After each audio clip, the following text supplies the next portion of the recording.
अस्सलामुअलैकुम and a very good morning. क्या हाल चाल? उम्मीद है कि आप सब खैरियत से होंगे। और अगर आपके घर में कोई खैरियत नहीं है या कोई प्रॉब्लम है तो मेरी आपके लिए दिल से दुआ है कि आपके तमाम मसले जल्द अज जल्द ना सिर्फ हल हो जाएं बल्कि आपको ये लगे कि अरे ये इतनी आसान सी चीज़ थी, मुझे तो लग रहा था कि पता नहीं क्या मतलब इतना बड़ा कोई मसला है। अच्छा, आपके साथ ऐसा होता है कि अक्सर होता है ना कि हम दिन बहुत अच्छा गुजर रहा होता है, सब अच्छा अच्छा चल रहा होता है और अचानक हमसे कोई सख्त बात कह देता है या अचानक से हमें कोई ना कोई आके कोई ऐसी बात कह देता है जो हमें बड़ी नागवार गुजरती है और वो बात सारा दिन का जो हमारा मूड है उसका तहस नहस कर देती है।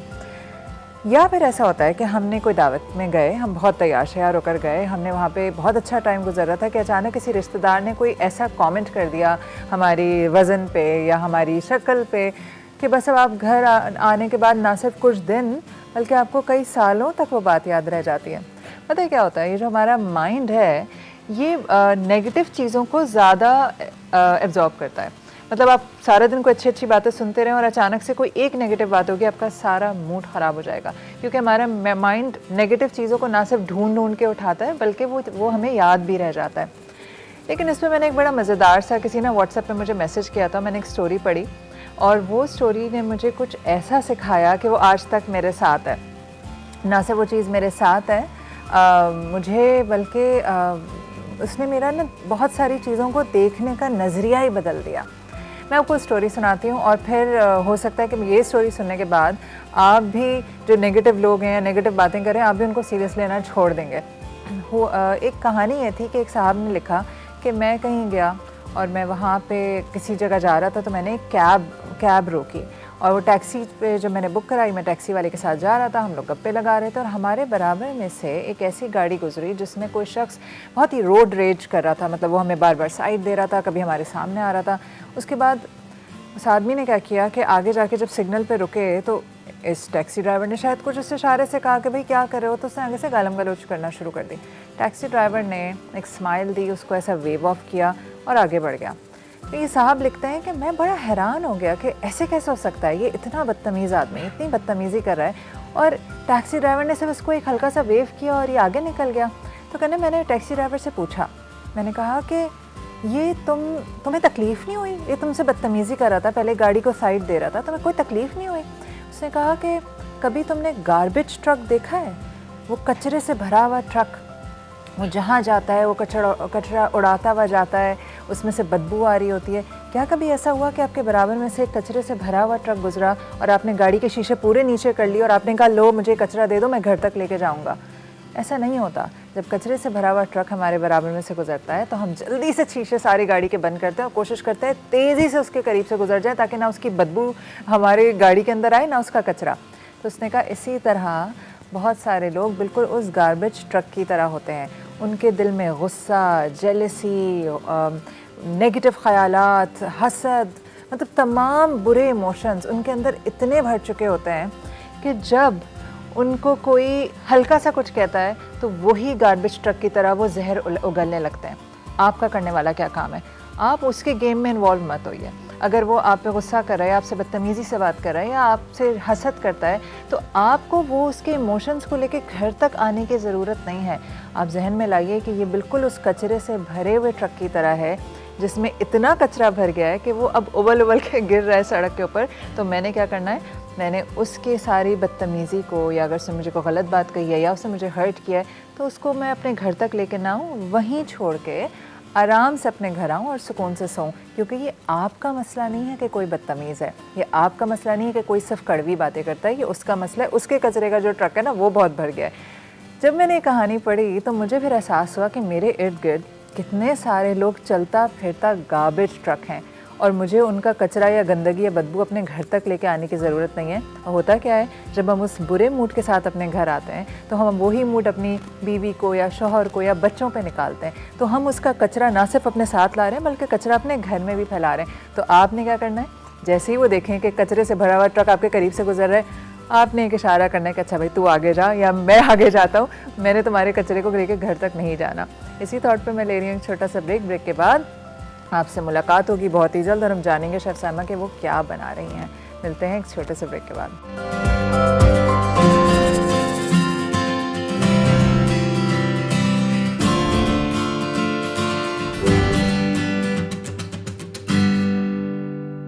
Welcome back after the break और मैं मौजूद हूँ शेफ़ साइमा के किचन में और मुझे मिल गई है गर्मा गर्म चाय जिसको मैं एंजॉय करूँगी। आज ये मौसम ना कराची का अल्लाह का शुक्र है फिर थोड़ा सा ठंडा हो गया है, तो हमने ठंडक को एंजॉय करने के लिए जो है वो एक तो डार्क कलर के कपड़े ही पहने हैं और इस वक्त हाथ में है मेरी बहुत ही गर्म चाय। और मैं जानती हूँ साइमा से कि साइमा आज क्या बन रहा है किचन में। अस्सलाम वालेकुम। अस्सलाम वालेकुम आविश, क्या हाल चाल है? बिल्कुल ठीक ठाक अल्हम्दुलिल्लाह। आप बताइए साइमा कि आपको लग रही है आज सुबह सर्दी? हाँ बिल्कुल, आज देखिए मैंने भी चाय अपने साथ ही रख ली है ताकि वो गरम गरम पी ली जाए। सुबह आज काफ़ी प्लेजेंट मौसम था जब हम आ रहे थे, तो जब एक अच्छा ठंडा हवा का झोंका लगा आके मुंह पे तो एहसास हुआ कि हम जो है सर्दियों में दाखिल होने वाले कराची वाले। वो बचपन में ना एक इश्तिहार होता था, मेरे गांव में बिजली आई है, तो हम कहते हैं हमारे गांव में सर्दी आई है। हाँ बिल्कुल। और अल्लाह करे कि इसी तरह का मौसम अगर फरवरी मार्च तक रहे तो क्या बात है। बिल्कुल बिल्कुल। वैसे जी एक्सपेक्टेशंस तो हैं, जो मैंने न्यूज़ देखी कि इस वीक से कराची में सर्दी की लहर आ जाएगी। लेकिन ये किसी भी तरीके से फेक भी हो सकता है और शायद अगर हम इतना ज़्यादा शोर मचाते हैं कराची वाले कि वो चीज़ें भागी जाती हैं, वो आती ही नहीं है, तो ये कहीं जनवरी तक ना चले जाए। अब मैं भी ज़्यादा इसके बारे में बात नहीं करूँगी। भाई सर्दी हो या गर्मी, कराची वालों के अंदर ना वो बर्दाश्त भी बहुत ज़्यादा है, कुछ भी हो बर्दाश्त कर लेते हैं और उसमें खुश होते रहते हैं, एंजॉय करते हैं। बिल्कुल। क्या बन रहा है साइमा? जी माविश, आज जो है वो मैं आलू कीमे की रेसिपी लेकर आई हूँ, जो कि पाकिस्तानी क्यूजीन में यानी रोज़मर्रा खानों में हफ्ते में कम से कम वाली डिश है। बिल्कुल जी। और वैसे तो ये ढाबा स्टाइल ही है, लेकिन अब मैं यहाँ ढाबा स्टाइल नहीं बोल रही, वरना सारे ढाबा वाले आके मुझे पकड़ लेंगे और मारेंगे जी। तो आज ये हम शेयर करेंगे रेसिपी। और कीमा जो है, वैसे कीमे की जो डिशेस होती हैं ये तो हम रोज़मर्रा के खानों में इस्तेमाल करते ही हैं, स्पेशली आलू कीमे की अगर बात देखी जाए, क्योंकि वो बच्चे भी खा लेते हैं बिल्कुल आलू की वजह से। लेकिन आप इसको दावतों में भी सर्व कर सकते हैं, क्योंकि ये बहुत ही एक वर्सटाइल किस्म की डिश है। बहुत मज़ेदार, बहुत जल्दी बनता है, बहुत ही मिनिमम इंग्रेडिएंट्स के साथ कम टाइम में तैयार होने वाली डिश है। और जो लोग बिगनर्स होते हैं, जिनको बिल्कुल कुकिंग नहीं आती है, वो भी इवन इसको अगर रेसिपी फॉलो करें तो आराम से बना सकते हैं, उनको कोई मुश्किल नहीं आएगी। बनेगा आलू कीमा ही जाके आखिर में। बिल्कुल सही बात है। अच्छा, आलू गोश्त और आलू कीमा ये दो खाने आप किसी भी वक्त खा सकते हैं। बिल्कुल। और माविश, मुझे ऐसा लगता है, पता नहीं आपके साथ ऐसा होता है या नहीं, कि जैसे हमारे सीज़न आते हैं ना, मौसम आते हैं, मौसम के साथ साथ हमारे खाने के भी मूड्स बदलते हैं, है ना। और गर्मियों में हल्की सब्ज़ी, दाल, दही, इस टाइप की चीज़ खाने को दिल चाहता है। देखिए ना साइमा, जितने भी खाने हैं जहाँ से ओरिजिनेट हुए हैं वहाँ पे उनके मौसम की वजह से, मौसम के हिसाब से बिल्कुल हर जगह का जो खाना है, जो स्पेशल कुजीन होता है, वो उनके आबो हवा, उनके क्लाइमेट के ऊपर, क्लाइमेट के हिसाब से। और एक और बात भी कि जो बीमारियां उस इलाके में जिस क्लाइमेट की वजह से होती हैं, तो वो इंग्रेडिएंट उस खाने में डलता है ताकि वो बीमारियों से भी महफूज रहे। अच्छा, ये बात मुझे नहीं देखा। आज मैंने बुकराती जा रही है, इसके बारे में तो मैं पढ़ूंगी। बिल्कुल बिल्कुल। अच्छा, मैंने भी ज़रा किसी कुकिंग शो में ही सुना था। नहीं तो इसको पढ़कर आते हैं, बहुत ज़बरदस्त। तो जनाबे आली का हम अपने इंग्रेडिएंट्स की तरफ आते हैं। अच्छा, बहुत ही कम इंग्रेडिएंट्स हैं, हर घर में दस्तयाब होंगे। इसके लिए आपको मेरा नहीं ख्याल कहीं भी बाहर निकल कर जाने की मुझे ऐसा लगता है कि अपनी ग्रोसरी में ना 2-4 चीज़ों पे इन्वेस्टमेंट कर लें। जैसे कसूरी मेथी खरीद लीजिए, वाइट पेपर ले लें, गार्लिक पाउडर ले लें। तो जब ये ऑलरेडी सब किचन में होता है, कश्मीरी लाल मिर्च ले लें, पेपरिका पाउडर ले लीजिए। जब ये चीज़ें मौजूद होती हैं तो हर खाना बनाना आसान होता है, वरना एक इंग्रेडिएंट के पीछे हमें सुस्ती आती है कि छोड़ो यार। अच्छा, वो डिपेंड भी करता है ना। जैसे मैं बहुत ज़्यादा अपने खानों में, कुछ खानों में कसूरी मेथी का इस्तेमाल रखती हूँ, बहुत सारे लोग नहीं रखते हैं, तो ठीक है, वो स्किप भी कर सकते हैं, क्योंकि ये एकदम ऑप्शनल है, ये मैंडेटरी नहीं है कि कसूरी मेथी ही हम डालेंगे। बहुत सारे लोगों को मेथी के खुशबू से भी नहीं उनको पसंद होती, वो मेथी की खुशबू बहुत तेज़ होती है। बिल्कुल सही कह रही हैं, बड़ी ओवर पावरिंग होती है। अब मैं कश्मीरी लाल मिर्च का काफ़ी इस्तेमाल करती हूँ, क्योंकि उससे कलर बहुत अच्छा खिला खिला आता है। टमेटो प्यूरी का मैं बहुत इस्तेमाल करती हूँ, जो कि एक आम टमाटर को अगर आप डालें तो उससे वो बात नहीं आएगी। जो अगर आप 1 टीस्पून टोमेटो प्यूरी डाल दें तो उससे बहुत अच्छा खिला हुआ कलर आ जाता है। तो ये डिपेंड भी करता है कि लोग किस हद तक चीज़ों को इस्तेमाल कर रहे हैं, वरना उनके लिए ये ज़या है, पैसों का ही ज़या है। बिल्कुल सही ठीक बात है ना। तो लेकिन आज हम माविश जो खाना बनाने सिखा रहे हैं वो अंडर बजट भी है, वो कोई इतना एक्सपेंसिव भी नहीं है, उसके इंग्रेडिएंट्स भी बिल्कुल तो कीमा आपकी तरफ से गिफ्ट है अंडर बजट। हाँ बिल्कुल ठीक है, हमारी तरफ से गिफ्ट है। अब अगर आलू कीमा बना रहे हैं तो साइमा के मेरी तरफ से गिफ्ट हो जाता है। आज का प्रोग्राम का खाना मेरी तरफ से। ओह क्या बात है साइमा। चले आप भी आ जाइए, याशी करें। भाई कह रहे रोटी आपकी तरफ से, और कोई एक शख्स कोल्ड ड्रिंक भी ले मंगवाना है मंगवा लें प्लीज। अच्छा कोल्ड ड्रिंक आज पी सकते हैं? कोल्ड ड्रिंक का मौसम है। कोल्ड ड्रिंक बिल्कुल नहीं पीती, वैसे गर्मियों में भी नहीं पीती। बिल्कुल माविश, देखें इसमें सबसे पहले तो हम जो है वो पहले मैं इंग्रेडिएंट्स बताती हूँ, फिर मैं मेथड बताती हूँ, ठीक है। तो इसमें इंग्रेडिएंट्स में हमारे पास जो है यहाँ पे मौजूद, मैंने आधा किलो बीफ का कीमा लिया है। आप इसको मटन में भी बना सकते हैं, लैम, मटन, चिकन, जिसको जैसे सूट, बस कीमा होना चाहिए। कीमा होना चाहिए, और फ़िश में मत बनाइएगा, फ़िश कीमा में मत बनाइएगा इसको, ठीक है ना। तो ये आप आधा किलो यहाँ पे ले लें। यहाँ मैंने 2 आलू लेके इनको मैंने क्यूब्स में काट लिया है। फिर हम यहाँ इस्तेमाल करेंगे आधा कप ऑयल में हमारे पास यहाँ मैंने 2 प्याज ली है, जिसको मैंने चॉप कर लिया है। आप चाहें तो आप स्लाइस भी कर सकते हैं, अपनी आसानी देखें, जो भी जिसमें भी आपका कंफर्ट है। अच्छा, 2 प्याज मैंने यहाँ चॉप कर ली हैं। 2 से 3 हरी मिर्चें मैंने यहाँ चॉप कर ली हैं। 1 टेबल स्पून भर के मैंने 1 टेबल स्पून अदरक लहसुन का पेस्ट ले लिया है यहाँ पे। फिर इसमें हम डालेंगे 2 टमाटर बड़े साइज़ के लेकर मैंने इनको ब्लेंड कर लिया है प्योरे फॉर्म में। अगर आपके पास टमाटर आप ब्लेंड नहीं करना चाह रहे तो आप चॉप करके छोटा करके आप डाल दीजिए। चॉप करके डालने से वो जल्दी गल भी जाते हैं और उनका छिलका भी नज़र नहीं आता। अच्छा साइमा, क्या ये कर सकते हैं कि अगर आपके पास ब्लेंडर नहीं है तो चॉप ना करें, आप इसको सिर्फ हाफ करके डालें और फिर छिलका उठा लें? हाँ माविश, वो बिल्कुल किया जा सकता है।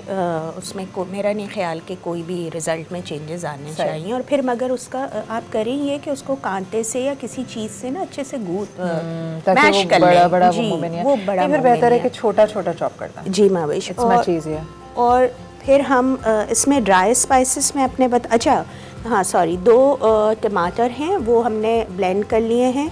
फिर साथ ही इसमें हम हाफ कप दही का इस्तेमाल करेंगे। इस कीमे में टमाटर और दही दोनों जाएगा। अगर कोई दही स्किप करना चाह रहा है तो आप कर सकते हैं, फिर आपको 1 टमाटर और बढ़ाना होगा। टमाटर की मिक़दार बढ़ा दें और आप दही स्किप कर सकते हैं अगर किसी को दही नहीं डालनी है, दही घर में अवेलेबल नहीं है। अच्छा, तो बहुत गर्म हो गया जी, बंद कर दें इसको माविश। मैं इसमें ऑयल ज़रा डाल देती हूँ। ये हाफ कप ऑयल है, इसको मैंने पोर कर दिया इसमें, ठीक है।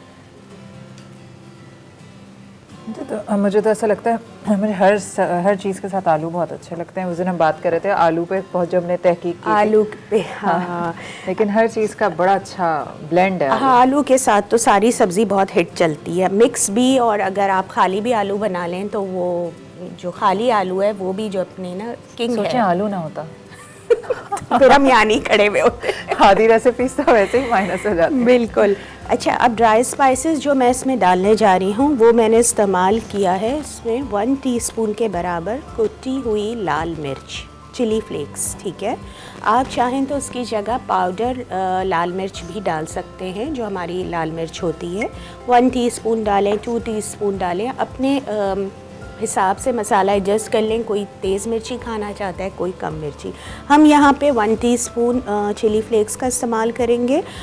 1 टीस्पून ही मैंने धनिया पाउडर लिया है, हाफ़ टीस्पून हल्दी पाउडर है, 1 टेबल स्पून मैंने इसमें कश्मीरी लाल मिर्च का पाउडर लिया है, 1 टेबल स्पून। अगर आपके पास ना हो, रंग के लिए जी, अगर आपके पास ना हो तो आप स्किप करें। अगर पेपरिका पाउडर हो तो आप इसको पेपरिका पाउडर भी डाल सकते हैं। और आप 1 teaspoon chilli flakes plus 1 teaspoon आप लोग लाल मिर्च पाउडर यूज़ कर सकते हैं, कॉम्बिनेशन, ठीक है। नमक हस्बे ज़ायका मैंने यहाँ 1 टीस्पून लिया है, आप लोग अपने टेस्ट के हिसाब से लीजिए। और फिर यहाँ 1 टीस्पून ही ज़ीरा पाउडर है। कुछ मैंने साबुत गरम मसाले ले लिए हैं, 3-4 लौंगे हैं, 3-4 साबुत काली मिर्च है और एक तेज़पात का पत्ता है, 2 साबुत बड़ी इलायची है और एक जो है दालचीनी का टुकड़ा है। अच्छा, आखिर में हम इसमें जब सारा काम कर लेंगे, जब हमारी डिश तैयार हो जाएगी तो दम पे देने से पहले मैं इसमें 1 टेबलस्पून कसूरी मेथी का इस्तेमाल करूँगी। ड्राई कसूरी मेथी है और ये आपके इस डिश को एक और नेक्स्ट लेवल पे ले जाएगी। जी, फ्लेवर एनहांस कर देंगी। कसूरी मेथी को डाल के बहुत देर कुक नहीं करना है, वरना वो करवाहट की तरफ चली जाती है। ठीक है, तो माविश हम स्टार्ट करते हैं। सबसे पहले तो जो है मैं अपने ऑयल, अगर हमारा यहाँ गर्म हो गया है, मैं इसमें डालने जा रही हूँ सबसे पहले प्याज जो हमने यहाँ चॉप करके रख ली थी। माविश मुझे थोड़ी सी और प्याज जी, और डोई भी चाहिए होगी। डोई अभी डोई का क्या काम, अभी लकड़ी वाला चमचा लेना। वही लकड़ी वाला ही चम्मच। अगर मैं डोई बोलूँ तो आप समझ लें कि वो तो ये है साइमा की डोई और मेरी डोई आज यहाँ नजर नहीं आ रही। हाँ, मेरा जो लेडल है वो दिख नहीं रहा। वो आपकी काली डोई मैंने पीछे रखी हुई है। कैसे कंफ्यूजन ना करे तो अब हम यहाँ पे नाम भी टैग करेंगे कि ये साइमा की डोई से पकाएं। नहीं, ये किचन जो है वो आपकी राजधानी है। मैं कौन होती हूँ यहाँ पे? माविश, आप बताएं कि आप घर में कीमा, मतलब आपके घर में पसंद किया जाता है? ये पूछ रही हैं चले वो भी बताएं साथ साथ। ये बातें, घर की बातें घरों में रहने दें। नहीं, मैं किसका कीमा घर में बनाती हैं ये बताएं? बस जो मेरे हाथ लग जाए। अच्छा, वैसे मुझे ना ये बीफ का कीमा ही पसंद है, चिकन से ज्यादा। जूसी होता है। हाँ, बच्चों को चिकन का कीमा पसंद है। अच्छा, बच्चों को हर चीज चिकन पसंद होती है। हाँ जी माविश, लेकिन अल्लाह के शुक्र है कि मेरे घर में चिकन बच्चे बड़े हो गए ना। नहीं, बचपन से ही। अच्छा, असल में हुआ क्या, मैं आपको बताती हूँ। ये ट्रिक्स जो नई मदर्स हैं उनके लिए बड़ी कारामद साबित होगी। ये मैं अपने बच्चों के साथ करती थी। जब बच्चे छोटे थे ना, जो भी जिस किस्म का मैं मीट उनको खिलाती थी ना, सबको मैं कहती थी ये चिकन है, ये चिकन है। ये वाली बेवकूफ़ तो शायद सारी माएँ बनाती हैं क्योंकि उनको चिकन ही चाहिए होती। ये चिकन है। और 1-2 बार तो मैंने ऐसा किया है कि लौकी घर में बनी हुई थी, लौकी गोश्त होगा शायद, हाँ, तो जो गूदे वाली हड्डी होती है ना, उसमें से मैंने गूदा हटा लिया और उसकी जगह मैंने लौकी को अंदर भर के बेटे को खिलाया। अच्छा, पहले तो वो उसको पसंद थी गूदे वाली हड्डी, गूदा निकाले मम्मा, छोटा था, लेकिन उसको समझ में आ गया कि इस वक्त मैं बहुत ही बेवकूफ़ कोई बनने जा रहा हूँ। कैसे चेंज हो गया। तो बच्चों को सब्जी खिलाने की हद तक कितनी मेहनत करनी पड़ती है, आप ये देखें। अच्छा, मेरी थोड़ी सी खुशनसीबी कि वो जो सबसे बड़ी वाली है मेरी, वो सब्जी खोर है। अच्छा, तो उसको 2 दिन अगर आप गोश्त खिला दें तो होता है कि मॉम लेट्स कुक समथिंग। हाँ, और जो सबसे छोटा है, आपको पता है उसका तो म्यूट का बटन दब गया है, तो उसका तो अनम्यूट ही नहीं हो रहा, तो उसको जो खिला दो।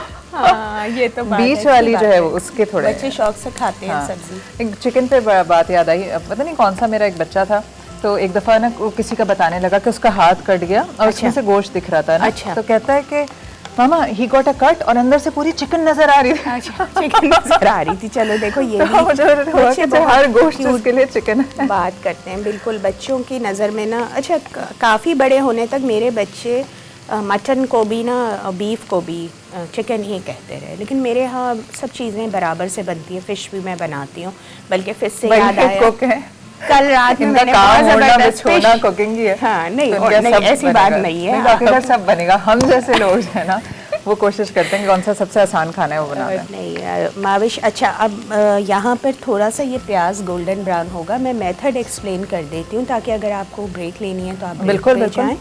ये प्याज जब थोड़ा सा गोल्डन ब्राउन की तरफ आए, मैं वैसे अभी यहाँ शामिल करने जा रही हूँ अपने साबुत गरम मसाले इसमें, ताकि साबुत गरम मसाले जो हैं वो सेट पे बिल्ली है इस वक्त और यहीं आ रही है। इस बिल्ली को भाई कोई आए और इस बिल्ली को निकालें प्लीज। ओह गॉड, ये आई कहाँ से? यहाँ पर तो कोई परिंदा तक नहीं अंदर पर मार सकता। हाँ, वैसे ये बिल्ली आई कहाँ से? अच्छा, मैं बिल्ली से डरती हूँ तो मेरे पीछे अच्छा माविश, उसको खुशबू आ रही है खाने की। आप ये दिखाते रहे, मैं बिल्ली को बाहर करूँ। ठीक है, दरवाज़ा सुने, बिल्ली गुस्से में भी है। अच्छा, अब हम ये करने जा रहे हैं, हम बिल्ली पे कम फोकस रखेंगे और खाने पे ज़्यादा, वरना आपका प्याज यहाँ जल जाएगा। चलने का हम प्याज को फ्राई करेंगे। प्याज जब आपका गोल्डन ब्राउन की तरफ आ जाए तो आपने इसमें साबुत गरम मसाले शामिल करने हैं और जैसे ही साबुत गरम मसाले शामिल करेंगे तो एक अच्छी सी खुशबू आनी शुरू हो जाएगी। फिर हमने इसमें अपना अदरक लहसुन का पेस्ट शामिल कर लेना है। अदरक लहसुन का पेस्ट को डाल के इसकी जो हमें कच्चापन है फ्राई करना है, यानी कच्चापन ख़त्म कर देना है। अदरक लहसुन का पेस्ट हमने साथ ही प्याज के फ्राई करते रहना है। जब उसका कच्चापन ख़त्म हो जाए और अदरक लहसुन के पेस्ट की भी खुशबू आने लग जाए तो आपने कीमा डालना है। और ये सब हम काम तेज़ ही आंच पे करेंगे, लो हीट पे नहीं करेंगे। कीमा डालकर हम तेज़ आंच पर जो है वो अपने कीमे को फ्राई करेंगे। जब कीमे का कलर चेंज होने लगेगा तो हम अपने सारे ड्राई स्पाइसेस इसमें शामिल करेंगे। कसूरी मेथी नहीं जाएगी, सिर्फ ड्राई स्पाइसेस हम डालेंगे। ड्राई स्पाइसेस डालने के बाद भी इसको फॉर अ मिनट हम इसको चलाएंगे, फ्राई कर लेंगे। फिर हम अपना इसमें टमाटर जो ब्लेंड किए हुए हैं वो डालेंगे। वो डालकर हमने इसको ढक के नहीं मतलब बग़ैर ढके ही तकरीबन 7 से 8 मिनट पकाना है ताकि थोड़ा सा टमाटर का पानी जो है वो ड्राई हो। फिर साथ ही हमने अब इसमें दही भी शामिल कर देनी है। दही डाल के हमने ढक कर इसको 5 मिनट तक पकाना है। ये सारी रेसिपी कार्ड में सारी चीज़ें आपके सामने आ जाएंगी। अच्छा, दही अब हम डाल देंगे। दही को जब हम 5 मिनट देंगे कुक होने के लिए, जब तक हमारे बाकी मसाला जात भी कुक हो चुके होंगे, अब बारी आएगी आलूओं की। आलू हमने शामिल करना है इस कीमे के साथ और 1/4 कप के बराबर पानी ऐड करके अब हम इसको हल्की आंच पर छोड़ देंगे ताकि आलू गल जाए। जी, आलू गल जाए। अच्छा माविश, यहाँ पे मैं अब ग्रीन चिलीज़ भी ऐड करने जा रही हूँ। ये मैंने सारी डाल दी हैं और आई होप कि ये बड़ा अच्छा फ्लेवर बनता है ना जब ये फ्राई होती है। ग्रीन चिलीज़ का तो बहुत ही अच्छा एरोमा आ जाता है। अच्छा, सारी मसाले आप देखें, गरम मसाले का भी आपको एक खुशबू तो सब चीज़ों की आ रही है, खुशबू आ रही होगी। जी बिल्कुल। अच्छा माविश, आप देखें इसमें यहाँ पर अब जो है हमारा प्याज जो है वो गोल्डन ब्राउन की तरह। आप ये सब करें, हम एक छोटा सा ब्रेक ले रहे हैं क्योंकि हम इस बिल्ली को भगाना चाह रहे हैं अपने सेट से। आप बिल्कुल, और मुझे भी अपना कीमा बचाना पड़ेगा क्योंकि आज लग रहा है कि वो भी जो है ना आलू कीमा खाने इनवाइटेड। मैंने इनवाइट क्या किया, बिल्ली भी आ गई। अच्छा, ये पहली बार हुआ ना यहाँ पे कोई एक्स्ट्रा चीज आ जाए, बड़ी बात है। ब्रेक लीजिए प्लीज और फिर हम ले रहे हैं छोटा सा ब्रेक। ब्रेक के बाद मैं आपकी जिनसे मुलाकात कराना चाह रही हूँ। हमारे आजकल हम सुन रहे हैं ना हेयर PRP, फेस PRP, बहुत कॉमन टर्म है। तो उसके लिए हमने एक डॉक्टर साहिबा को मदऊ किया है और हम जानेंगे कि PRP होता क्या है, क्या इसके नुकसानात हैं, क्या फ़ायदे हैं, कितना महंगा होता है और वाकई हर किसी से करवा लेना चाहिए या क्वालिफाइड शख्स से करवाना चाहिए। हम मिल रहे हैं एक छोटे से ब्रेक के बाद। और ब्रेक के बाद आपसे मुलाकात होती है मेरे अपने स्टूडियो में with a doctor who will be discussing PRP. See you after the break.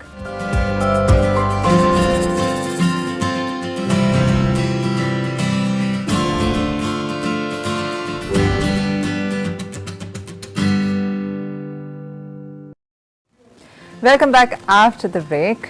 Break पे जाने से पहले मैंने आपसे जिक्र किया था कि आजकल हर शख्स जो है ना वो एक टर्म है जिसको जानता है, वो है PRP। वैसे तो हम बोटॉक्स, फिलर्स और भी 2-3 चीज़ें सुन रहे हैं, लेकिन PRP बहुत कॉमन है। मैंने क्यों आज को बुलाया, जो गेस्ट हैं अभी जिनको मैं आपको इंट्रोड्यूस करवाऊंगी। PRP के नाम पे मुझे एक वाक़या मैं आपको सुनाती हूँ और फिर मैं गेस्ट इंट्रोड्यूस कराती हूँ। हमारी जानने वाली हैं, वो भी किसी टीवी चैनल के लिए मेकअप का ही काम करती हैं। तो एक दिन मुझे कहने लगी कि माविश, संडे को ना मेरे घर आ जाना, हम सारे फ्रेंड्स जमा हो रहे हैं। वो एक हमारे चैनल पे लड़का होता था जो कि मेकअप सिखाता था, उसने वो ख़रीद लिया है, एक उसने किट ख़रीद ली है और उसने PRP का कहीं 2 हफ्ते का कोर्स किया है, वो हम सबकी PRP करेगा। एंड आई वाज लाइक, अच्छा नीडल चेंज करेगा? उन बातों का उनके पास कोई जवाब नहीं था। इतनी मिसकंसेप्शंस हैं और कोई भी चीज़ जो कि आपकी स्किन के अंदर जा रही है उसके क्या नुकसानात हो सकते हैं और क्या वाकई हर मसले का हल PRP है या नहीं है, इन सारे सवालों के लिए मैंने आज मदऊ किया है डॉक्टर साहिबा को। वो हमें इन तमाम मसलों का क्या कहते हैं, सारे सवालों का जवाब देंगी। और सबसे अच्छी बात यह कि उन्होंने 2 हफ्ते का कहीं से कोर्स नहीं किया, वो एक क्वालिफाइड डॉक्टर है और क्वालिफाइड एस्थेटिशियन है। अस्सलाम वालेकुम डॉक्टर फ़ायज़ा अस्मत। अस्सलाम वालेकुम। डॉक्टर फ़ायज़ा, सबसे पहले तो आप बताएं, इस तरह की चीज़ें आप सुन रही हैं इधर उधर के 2 हफ्ते का कोर्स करके PRP हो रही है। थाईलैंड से मैंने ऑनलाइन कोर्स किया है। 2 हफ्ते आपने शायद थोड़ा ज़्यादा कह दिया। अच्छा, हाँ, इसका डे कोर्स भी है और ऐसा भी है जो हाँ और ऐसे भी है जो सिर्फ ऑब्जर्व कर रहे हैं, या जैसे आपने कहा makeup artist, I don't know where did he get the training. नहीं ट्रेनिंग की हाँ बात नहीं, ये तो बहुत लंबी डिबेट है इसके अंदर, तो आपको सो ये पेशेंट चॉइस है एक्चुअली। और ये जो आपने प्लेटफॉर्म मुझे बुलाया यहाँ पे, I am very happy to come here speak about it, क्योंकि ये बहुत ज़रूरी है पेशेंट्स में, लोगों में अवेयरनेस लाना, क्योंकि अनफॉर्चुनेटली हमारा जो लिटरेसी रेट है वो इतना हाई नहीं है। जो पेशेंट सुन लेता है बस वही करना चाहता है। मैं इस पे आऊँगी, पहले रुख साहिबा अपने आपको थोड़ा सा इंट्रोड्यूस करवाइए कि आपने 2 हफ्ते का कोर्स किया है, बाकायदा पढ़ाई की है? हाँ थोड़ा सा पढ़ लिया है। मैंने अपनी MBBS जो डिग्री की थी पाकिस्तान से, basic medical qualification from Pakistan, then उसके बाद मैं इंग्लैंड चली गई। इंग्लैंड में मेरी तकरीबन I am working in NHS for more than 15-16 years है। सो उसमें ये होता है कि आपकी बेसिक जो शुरू की ट्रेनिंग है ऑलमोस्ट 8-9 ईयर्स, तो वो आप बेसिक डिफरेंट रोटेशंस हैं, बेसिक सर्जिकल मेडिकल ट्रेनिंग है obviously, and I was raising young family as well. उसके बाद जिसमें आपको स्पेशल इंटरेस्ट होता है वो स्पेशलिटी ट्रेनिंग होती है, हायर स्पेशलिटी ट्रेनिंग। जैसे मुझे डर्मेटोलॉजी में और जनरल फिजिशियन में था, I am general practitioner, consultant general practitioner था।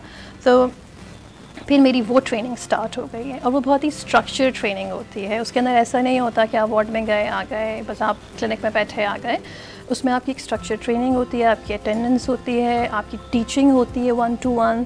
उसके बाद आपका मेंटोर होता है जो आपको डीनरी प्रोवाइड करती है, 1-to-1 सिटिंग होती है, प्लस आपकी असेसमेंट होती है कि एवरी 4 मंथ्स कि मैंने क्या सीखा है, मैंने क्या किया है, मेरी कॉम्प्लिकेशंस क्या थे, और मैंने रिसर्च और ऑडिट मैंने क्या स्टार्ट किया हुआ है।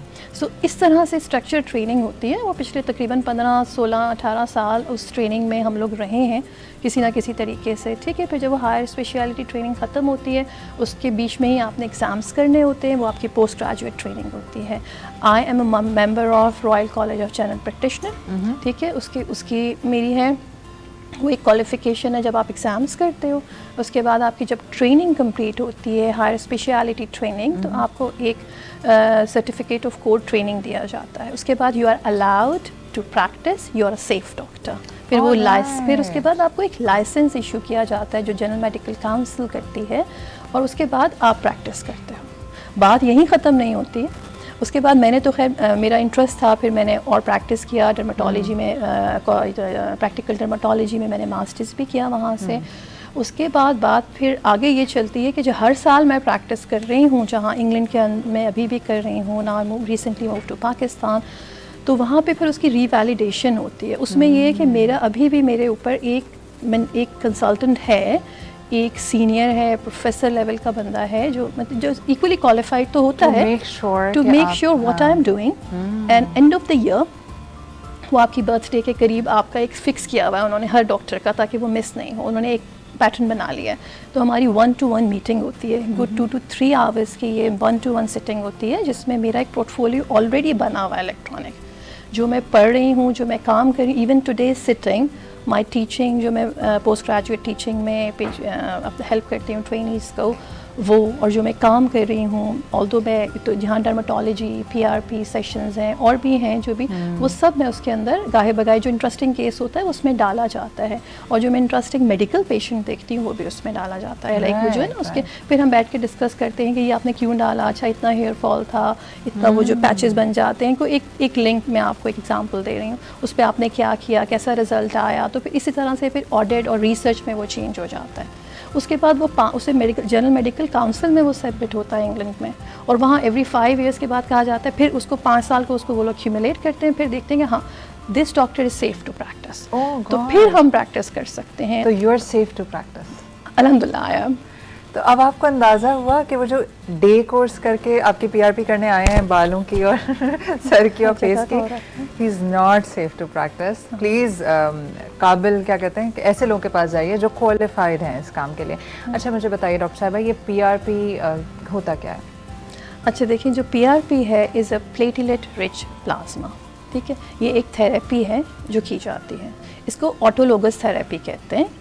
तो इसमें होता ये है कि जब पेशेंट का ही हम ब्लड लेते हैं, ठीक है, फिर उसको एक सेंट्रीफ्यूज किया जाता है, सारा ये सब कुछ एसेप्टिक मेजर्स में किया जाता है। इसके प्रॉपर SOPs होते हैं जो फॉलो किए जाते हैं, ठीक है।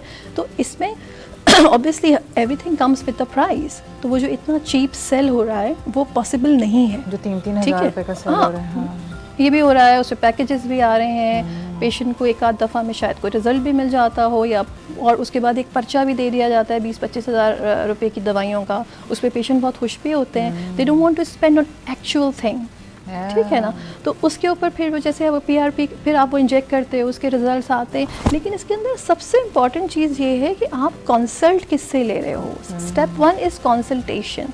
सो doctor should be qualified as we discussed before, और वो आपको पहले एग्जामिन करे, आपकी पूरी हिस्ट्री ले, आपकी क्या एलर्जीज़ हैं, आपकी क्या फैमिली हिस्ट्री है, कोई रेड फ्लैग तो नहीं है। रेड फ्लैग का मतलब ये है जब अगर मेरा पेशेंट मेरे क्लिनिक में आ गया है, मेरी कंसल्टेशन हो रही है डर्मेटोलॉजी के लिए, लेकिन वो पेशेंट मेरी रिस्पॉन्सिबिलिटी है।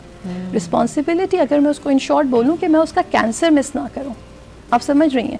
लोगों को बहुत बाद में पता चलता है मैं बहुत थकी हुई थी, स्किन बहुत डल थी, रंग काला हो रहा था, पिगमेंटेशन हो रही थी, तो मैंने फेयरनेस ट्रीटमेंट करवा लिए, ड्रिप्स लगवा ली, घर आके लगा देते हैं, वही आप वाली बात है, घर आके लगा देते हैं, बहुत सस्ता है।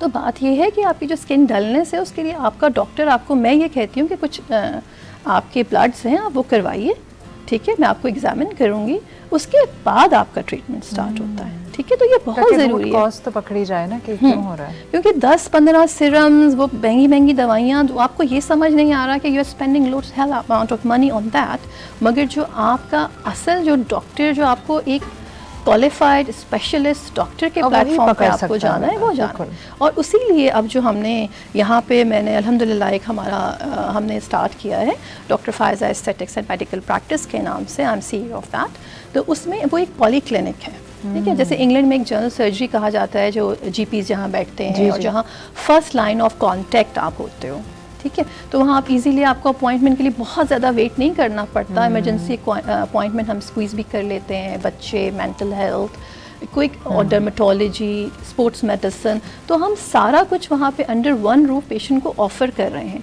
तो वहाँ पर एक PRP भी है, मगर वो उस PRP के पीछे पूरी स्टोरी है कि अगर मेरे पेशेंट को थैलेसीमिया माइनर इतना कॉमन है हमारी कम्युनिटी में, ठीक है, पेशेंट आ रही है, अब मुझे असेस करना है कि मेरे पेशेंट का हीमोग्लोबिन 6 और 4 पे ये घूम रही हैं, हार्ट की भी हाइपरट्रोफी हुई भी बड़ा हुआ है, हाँ, एनीमिया भी हो रहा है, चाहिए क्या फेयरनेस ट्रीटमेंट कहीं से कराया है, पिगमेंटेशन है, डल है, थकी रहती हैं, ब्रेथलेसनेस हो रही है, तो that is, I think that is doctors duty.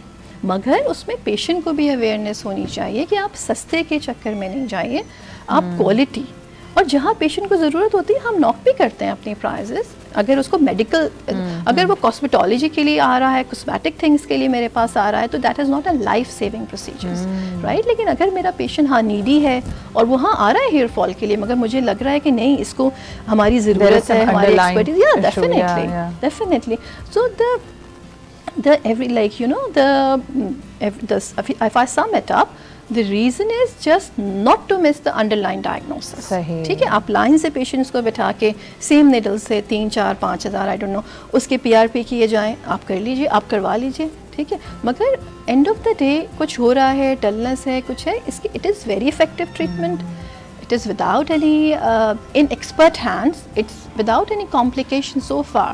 Doctor Faiza, होता है कि हमें क्विक फिक्सेस चाहिए ना, कि अब डिटेल में जाएंगे, फिर अंडरलाइंग इशू, फिर बहुत सा कुछ निकलेगा, थोड़ा लाइफस्टाइल चेंजेस भी होंगे, तो बेहतर है कि कॉस्मेटिकली क्या ठीक हो सके। अच्छा, मुझे बताइए कि अगर आप किसी गलत जगह जाके किसी गलत शख्स से करवाते हैं PRP और वो एक ही नीडल से कर देता है, या वो 1 डे कोर्स करके बैठा हुआ है, तो what are the potential risks?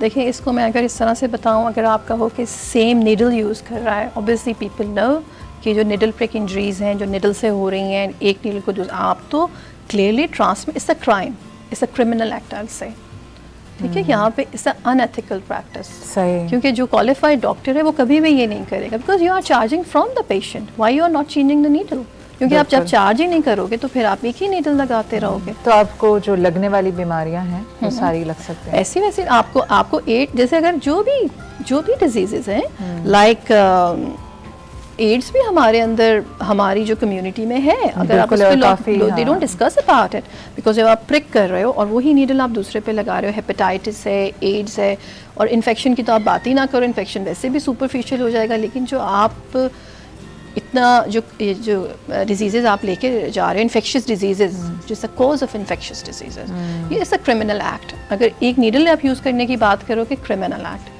Under qualified, unqualified doctor, makeup artist हैं, MBBS डॉक्टर हैं, ब्यूटिशियंस हैं, सैलून में आप चले जाएं, हम लोग जाते हैं, आप जाओ, मैं गई हूँ, आपको ना थोड़ा सा स्किन आपकी ड्राई हो रही है, हमारे ऊपर डॉक्टर बैठते हैं, आप उनको जाके देख लें। मैं चली गई ऑब्वियसली देखने के लिए, very junior doctor, I think जब मैंने उससे पूछा MBBS किया है, हाउस जॉब के साथ यहाँ पे बैठती हैं पार्ट टाइम, ठीक है, आप ये लगा लें, आप ये कर लें, इसका ये ट्रीटमेंट है, PRP है, फलाना, हर चीज़ का ट्रीटमेंट। PRP भी नहीं है, मैं ये नहीं कहूँगी, लेकिन at least you should go to a qualified person to get a proper consultation, क्योंकि कंसल्टेशन से बात शुरू हो रही है और फिर आपको वो बताएगा हाँ PRP करवाइए, ज़रूर करवाइए, बैक टू बैक प्रोसीजर्स हैं वो करवाएं। फिर इसी तरह से जैसे आप फेशियल्स करवाते हो, ठीक है ना, ये तो इन्फ्यूज़ कर रहे हो आप, इसके रिजल्ट ही डिफरेंट हैं, क्योंकि जो प्लेटलेट है it is rich of protein which stimulate growth, it has got growth factors, और वो स्टिमुलेट करता है आपके जो लोकल जो रिजुविनेशन है, जो कोलेजन है, उसको एक्टिवेट करता है, not only on the skin, in the joint, in the muscles. अब तो ये पोस्ट सर्जिकल भी बहुत ज़्यादा यूज़ हो रहा है, उसमें वुंड में वो इंजेक्ट कर देते हैं before they close the wound, और इसके रिजल्ट बहुत अच्छे हैं। गायनी में यूज़ हो रहा है, एस्थेटिक गायनेकोलॉजी भी हम लोग ऑफर करते हैं, उसमें भी यूज़ हो रहा है। अच्छा, मुझे बताइएगा कि यूजली कहा जाता है कि बहुत महंगा होता है, और इसीलिए शायद लोग क्वालिफाइड लोगों के पास नहीं आते ना, कि महंगा बहुत है, तो जस्टिफाई करें कि ये इतना महंगा है क्यों? अच्छा, देखिए, जो हम यूज़ करते हैं, मैं उसे महंगा तो नहीं कहूँगी, ठीक है, महंगा इज़ नॉट अ वर्ड, असल में वो रिलेटिवली महंगा लग रहा है, वो 3 से 5 क्योंकि हज़ार आप, से कम हाँ, क्योंकि आप लोकली जो चूरन बेच रहे हैं, ठीक है, उसकी वजह से उसको लग रहा है, वरना जो what we offer Swiss technology. Unfortunately मुझे ये कहना बहुत बुरा लगता है कि मैं बाहर से सामान मंगवा रही हूँ, क्योंकि वो क्वालिटी यहाँ बन नहीं रही है। सही है ना, I am real Pakistani from my heart, मगर ये है कि मुझे स्विट्ज़रलैंड से जो हमारी इंपोर्ट होती है, रीगन लैब, आप गूगल कर सकते हैं आराम से इसको, रीगन लैब का ट्यूब हम यूज़ करते हैं, और जो प्राइजेस आप मुझे बता रही हैं, मेरी तो ट्यूब भी उसमें नहीं आती है। I can understand. और प्रॉपर अगर आप हमारा वो विजिट करेंगे, एग्जामिनेशन रूम, हमारा प्रोसीजर रूम इज़ सेपरेट, वो कोई वॉकवे नहीं है कि हर कोई आ रहा है, it is a restricted area. उसके जो SOPs हैं वही हमें इतने महंगे पड़ते हैं जो हम यूज़ करते हैं। इवन अब मैं देखती हूँ एक ही शीट पे पेशेंट लेटे जा रहे हैं, एक ही ग्लव्स से, सब ऐसा नहीं है, ये तो मैंने। उसके बाद जो वो हम लोग यूज़ कर रहे हैं ट्यूब, रीगन लैब की imported Swiss technology, obviously it cost me. उसके बाद फिर टेक्निक आती है, ठीक है, कंसल्टेशन आ गई, आपकी इक्विपमेंट आ गई, स्टेरिलाइजेशन आ गया, फिर टेक्निक आ गई, ठीक है। तो ये भी बहुत इंपॉर्टेंट है कि आप इंजेक्ट कर रहे हैं आर्टरीज के अंदर, you don't know what you are doing, आपको नहीं पता कि कौन से एरियाज़ में किया जाता है, जहाँ पे मिनिमम ट्रॉमा के साथ आप पेशेंट को प्रॉपर PRP इन्फ्यूज़ कर सकते हो। तो it all comes with a strong medical background, with a structured training. आप, I don't know how the people are accepting, अब क्योंकि लोग एक्सेप्ट कर रहे हैं वो सस्ता PRP, और उसकी वजह से देखें एक ओवरऑल मार्केट का भी एक होता है ना कि people look at the price first, कि उनको लगता है यहाँ से भी यही PRP है और वहाँ से भी वहाँ 25,000 या 18,000 चार्ज कर रहे हैं, और ये तो मुझे 5,000 में मिल रहा है। अच्छा, बिल्कुल कंक्लूड करते हैं इस टॉपिक को। मुझे बताइए कि कोई एक मैसेज जो, वैसे तो आपने कई दफ़ा मतलब बहुत दफ़ा मेंशन किया कि हमें क्वालिफाइड लोगों के पास जाना चाहिए, लेकिन एनीथिंग एल्स जो आपने अपनी प्रैक्टिस में आप फेस करती हैं और इस प्रोग्राम के तवज्जुद से आप ऑडियंस से कहना चाहेंगी? हाँ, कुछ तो पॉइंट्स हैं हमारे व्यूअर्स, ताकि जान लें इस बात को कि नहीं जाना है हर किसी के पास। What are the points? हाँ, मेरे ख्याल से अभी तक इतना क्लियर हो गया होगा कि नहीं जाना है, बिल्कुल नहीं जाने वाली बात क्लियर हो गई है। उसके बाद क्योंकि आप अपना ख्याल रखें, यू आर योर बॉस, आपने खुद डिसाइड करना है, कोई आपसे नहीं कहेगा। अगर मैं स्किन की बात करूँ, डर्मेटोलॉजी, एस्थेटिक्स की बात करूँ, this is a cosmetic procedure, मगर आप आइए तो सही, आप आएँ, कंसल्टेशन लें, पिगमेंटेशन है, मिलाज़मा है, साथ में वीकनेस भी है, लॉन्ग स्टैंडिंग डायबिटीज़ चली आ रही है, ठीक है, अल्सर यहाँ पे छोटा सा दाना है, बहुत अरसे से चल रहा है, आप मेरा PRP तो कर दें, ठीक है ना। अच्छा, इसका क्या करें, ये तो ओरल कैंसर है, who will tell them? Doctor. तो मेरा मकसद आपको डराना नहीं है किसी को यहाँ पे, लेकिन please do consult with the qualified medical practitioner, ठीक है। दूसरा, वो जो प्लाज्मा होता है वो डॉक्टर देख के भी बता देता है कि ये इसमें प्लाज्मा की क्वालिटी से ही पता चलता होगा कि किसी कोई बीमार शख्स है या नहीं? Does it happen? Not really कि अगर आप वो निकालते हो और सेंट्रीफ्यूज करने के बाद वो जो उसकी ट्रांसपेरेंसी होती है उससे, not really, it depends on patient hydration status, उसमें मल्टीपल फैक्टर्स हैं, उसके डिफरेंट कलर्स वेरी करते हैं, it comes very palish clear to little bit darker, मगर अगर आप नहीं उससे नहीं बता सकते, उससे पहले आपकी रिस्पॉन्सिबिलिटी है कि जब आप पेशेंट को टेबल पे लेके जा रहे हो तो आपको पता हो कि आप किस पेशेंट को without any underlying treatment cause कर रहे हो, एनी कंडीशन या उसकी कोई लॉन्ग स्टैंडिंग ट्रीटमेंट। नहीं, मैं ये नहीं कह रही कि उनमें ये नहीं हो सकता, उन पेशेंट में बिल्कुल हो सकता है ये ट्रीटमेंट, लेकिन उसको भी तो एड्रेस कीजिए। सही, ठीक है ना, आप कुछ मिस नहीं करो, उसको एड्रेस करो ताकि वो जो ग्लो है वो इंटरनली आए, तो वो लॉन्ग लास्टिंग होता है। सही, और इसके रिजल्ट्स बहुत अच्छे हैं, कोई रिस्क नहीं है, स्किन को फ्रेश करता है, कोलाजन ऑब्वियसली अंदर से कोलाजन बूस्ट होता है, और उसके अंदर जो रिजुवेनेशन होती है, ग्लोइंग है, वो एक टू सम एक्सटेंट पेशेंट में आती है। स्कारिंग जो है अब कुछ भी, हाँ उसको लोग सेल करते हैं वो फिल्टर लगा के 100%, yes it comes near to that, ठीक है, और फिर अब वो कोरियन ग्लास स्किन को बहुत सेल किया जा रहा है, which is really unethical. Just देखिए, हम जेनेटिकली उस तरह डिज़ाइंड ही नहीं है फॉर द ग्लास स्किन।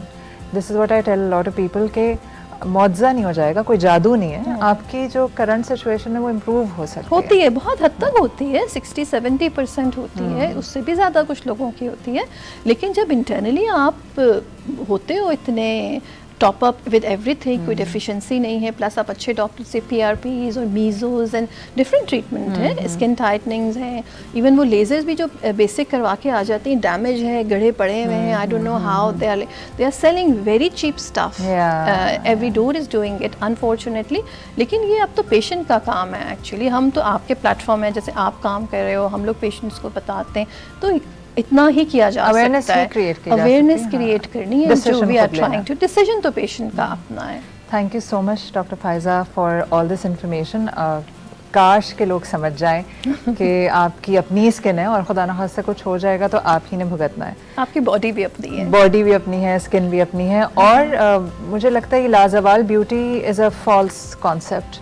आपको अपनी एज को भी आप हमारे यहाँ प्रॉब्लम ये हुआ है कि इंस्टाग्राम के फ़िल्टर्स के करीब तरीन हम जाना चाह रहे हैं, विच इज़ absurd। नहीं, इसे देखिए एक ग्रेस है ना, आप एक ग्रेसफुली आप मैच्योर हो रहे होते हो, तो उसमें ये नहीं है कि आपके रिंकल्स उसको बहुत हद तक ख़त्म करता है, बहुत हद तक ख़त्म करता है, मगर आपने रेगुलरली डॉक्टर के पास जाना होता है। एज आप फिर भी होंगे, हाँ एज आप होंगे, ग्रेसफुली एज आप वैसे अगर आप कुछ ना भी कराएं तो आप ग्रेसफुली एज्ड होंगे, ट्रू, ठीक है ना, लेकिन अगर आप ये ट्रीटमेंट लेते हैं तो दे आर जस्ट नॉट, आपको इसमें कुछ फिलर्स वगैरह भी नहीं है, कुछ हम एक बैलेंस फेस देते हैं आपको, अगर आप देते हो filler to some extent it's fine, Botox to some extent it's fine, अब वो इतना भर लिया है कि मुंह नहीं बंद हो रहा है, यहाँ तक चला गया, क्योंकि एक तो मैं प्रॉपर कॉम्प्लिकेशन क्लिनिक करती हूँ, उसके अंदर मुझे तकरीबन वो जो है जो फिलर ओवरफिल्ड जो फिलर्स आते हैं यहाँ पे, जिनको नज़र भी नहीं आ रहा होता है इस तरह से, या लिप्स पे भी ऊपर गए हुए, तो उसको हम लोग हाइलाइज करते हैं, उसके अंदर हाँ कॉम्प्लिकेशन क्लिनिक, उसका आप अंडू कर रही होती हैं जो गड़बड़ें इधर उधर से करवा के आ जाते हैं। चलिए थैंक यू, सेगमेंट का वक्त सैडली ख़त्म हो गया क्योंकि इस पे इतने सवाल हैं, हम किसी और वक्त करेंगे। Thank you for your time and all this information.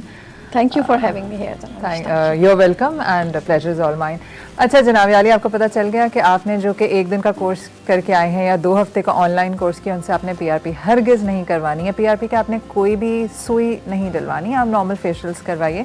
दूसरा, जो ये इंस्टाग्राम पे स्नैपचैट पे फ़िल्टर्स हैं ना, वो फ़िल्टर्स हैं, वो रियल नहीं है। रियलिटी जो भी आपकी है, ट्राई टू ओन इट। कहते हैं first be comfortable in your skin, और when you are happy, when you are confident, there is no doubt कि आप खूबसूरत नहीं लगेंगे। कहते हैं जी happiest people look the prettiest, तो be happy, be confident on who you are. एक छोटा सा ब्रेक ले रहे हैं, उसके बाद जो मेरे साथ मेहमान हैं उनके साथ मेरी एक बहुत ही इम्पॉर्टेंट टॉपिक पे बात होने जा रही है। आपने कहीं नहीं जाना, मैं आपसे मिलूंगी इस छोटे से ब्रेक के बाद।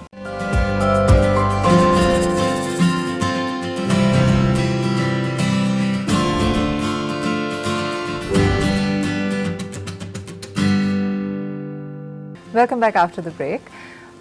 अभी जिस टॉपिक पे मैं बात करने वाली हूँ और जिन लोगों को मैंने मदऊ किया है, उससे पहले मैं एक छोटी सी बात करूँगी। कल हमने बच्चों का आलमी दिन यहाँ सेट पे भी सेलिब्रेट किया, दुनिया भर में ही बात हो रही है, और जो थीम है वो ये है कि for every child every right. मैंने आपको पूरी लिस्ट बताई थी कल कि वो कौन कौन से राइट्स हैं जो बच्चों के हैं, जो हमें हुकूक पूरे करने चाहिए, उनकी पासदारी करनी चाहिए, जिसमें बच्चों की तरबियत से लेके तो उनकी सेफ्टी सिक्योरिटी, तो उनकी प्राइवेसी मेंटेन।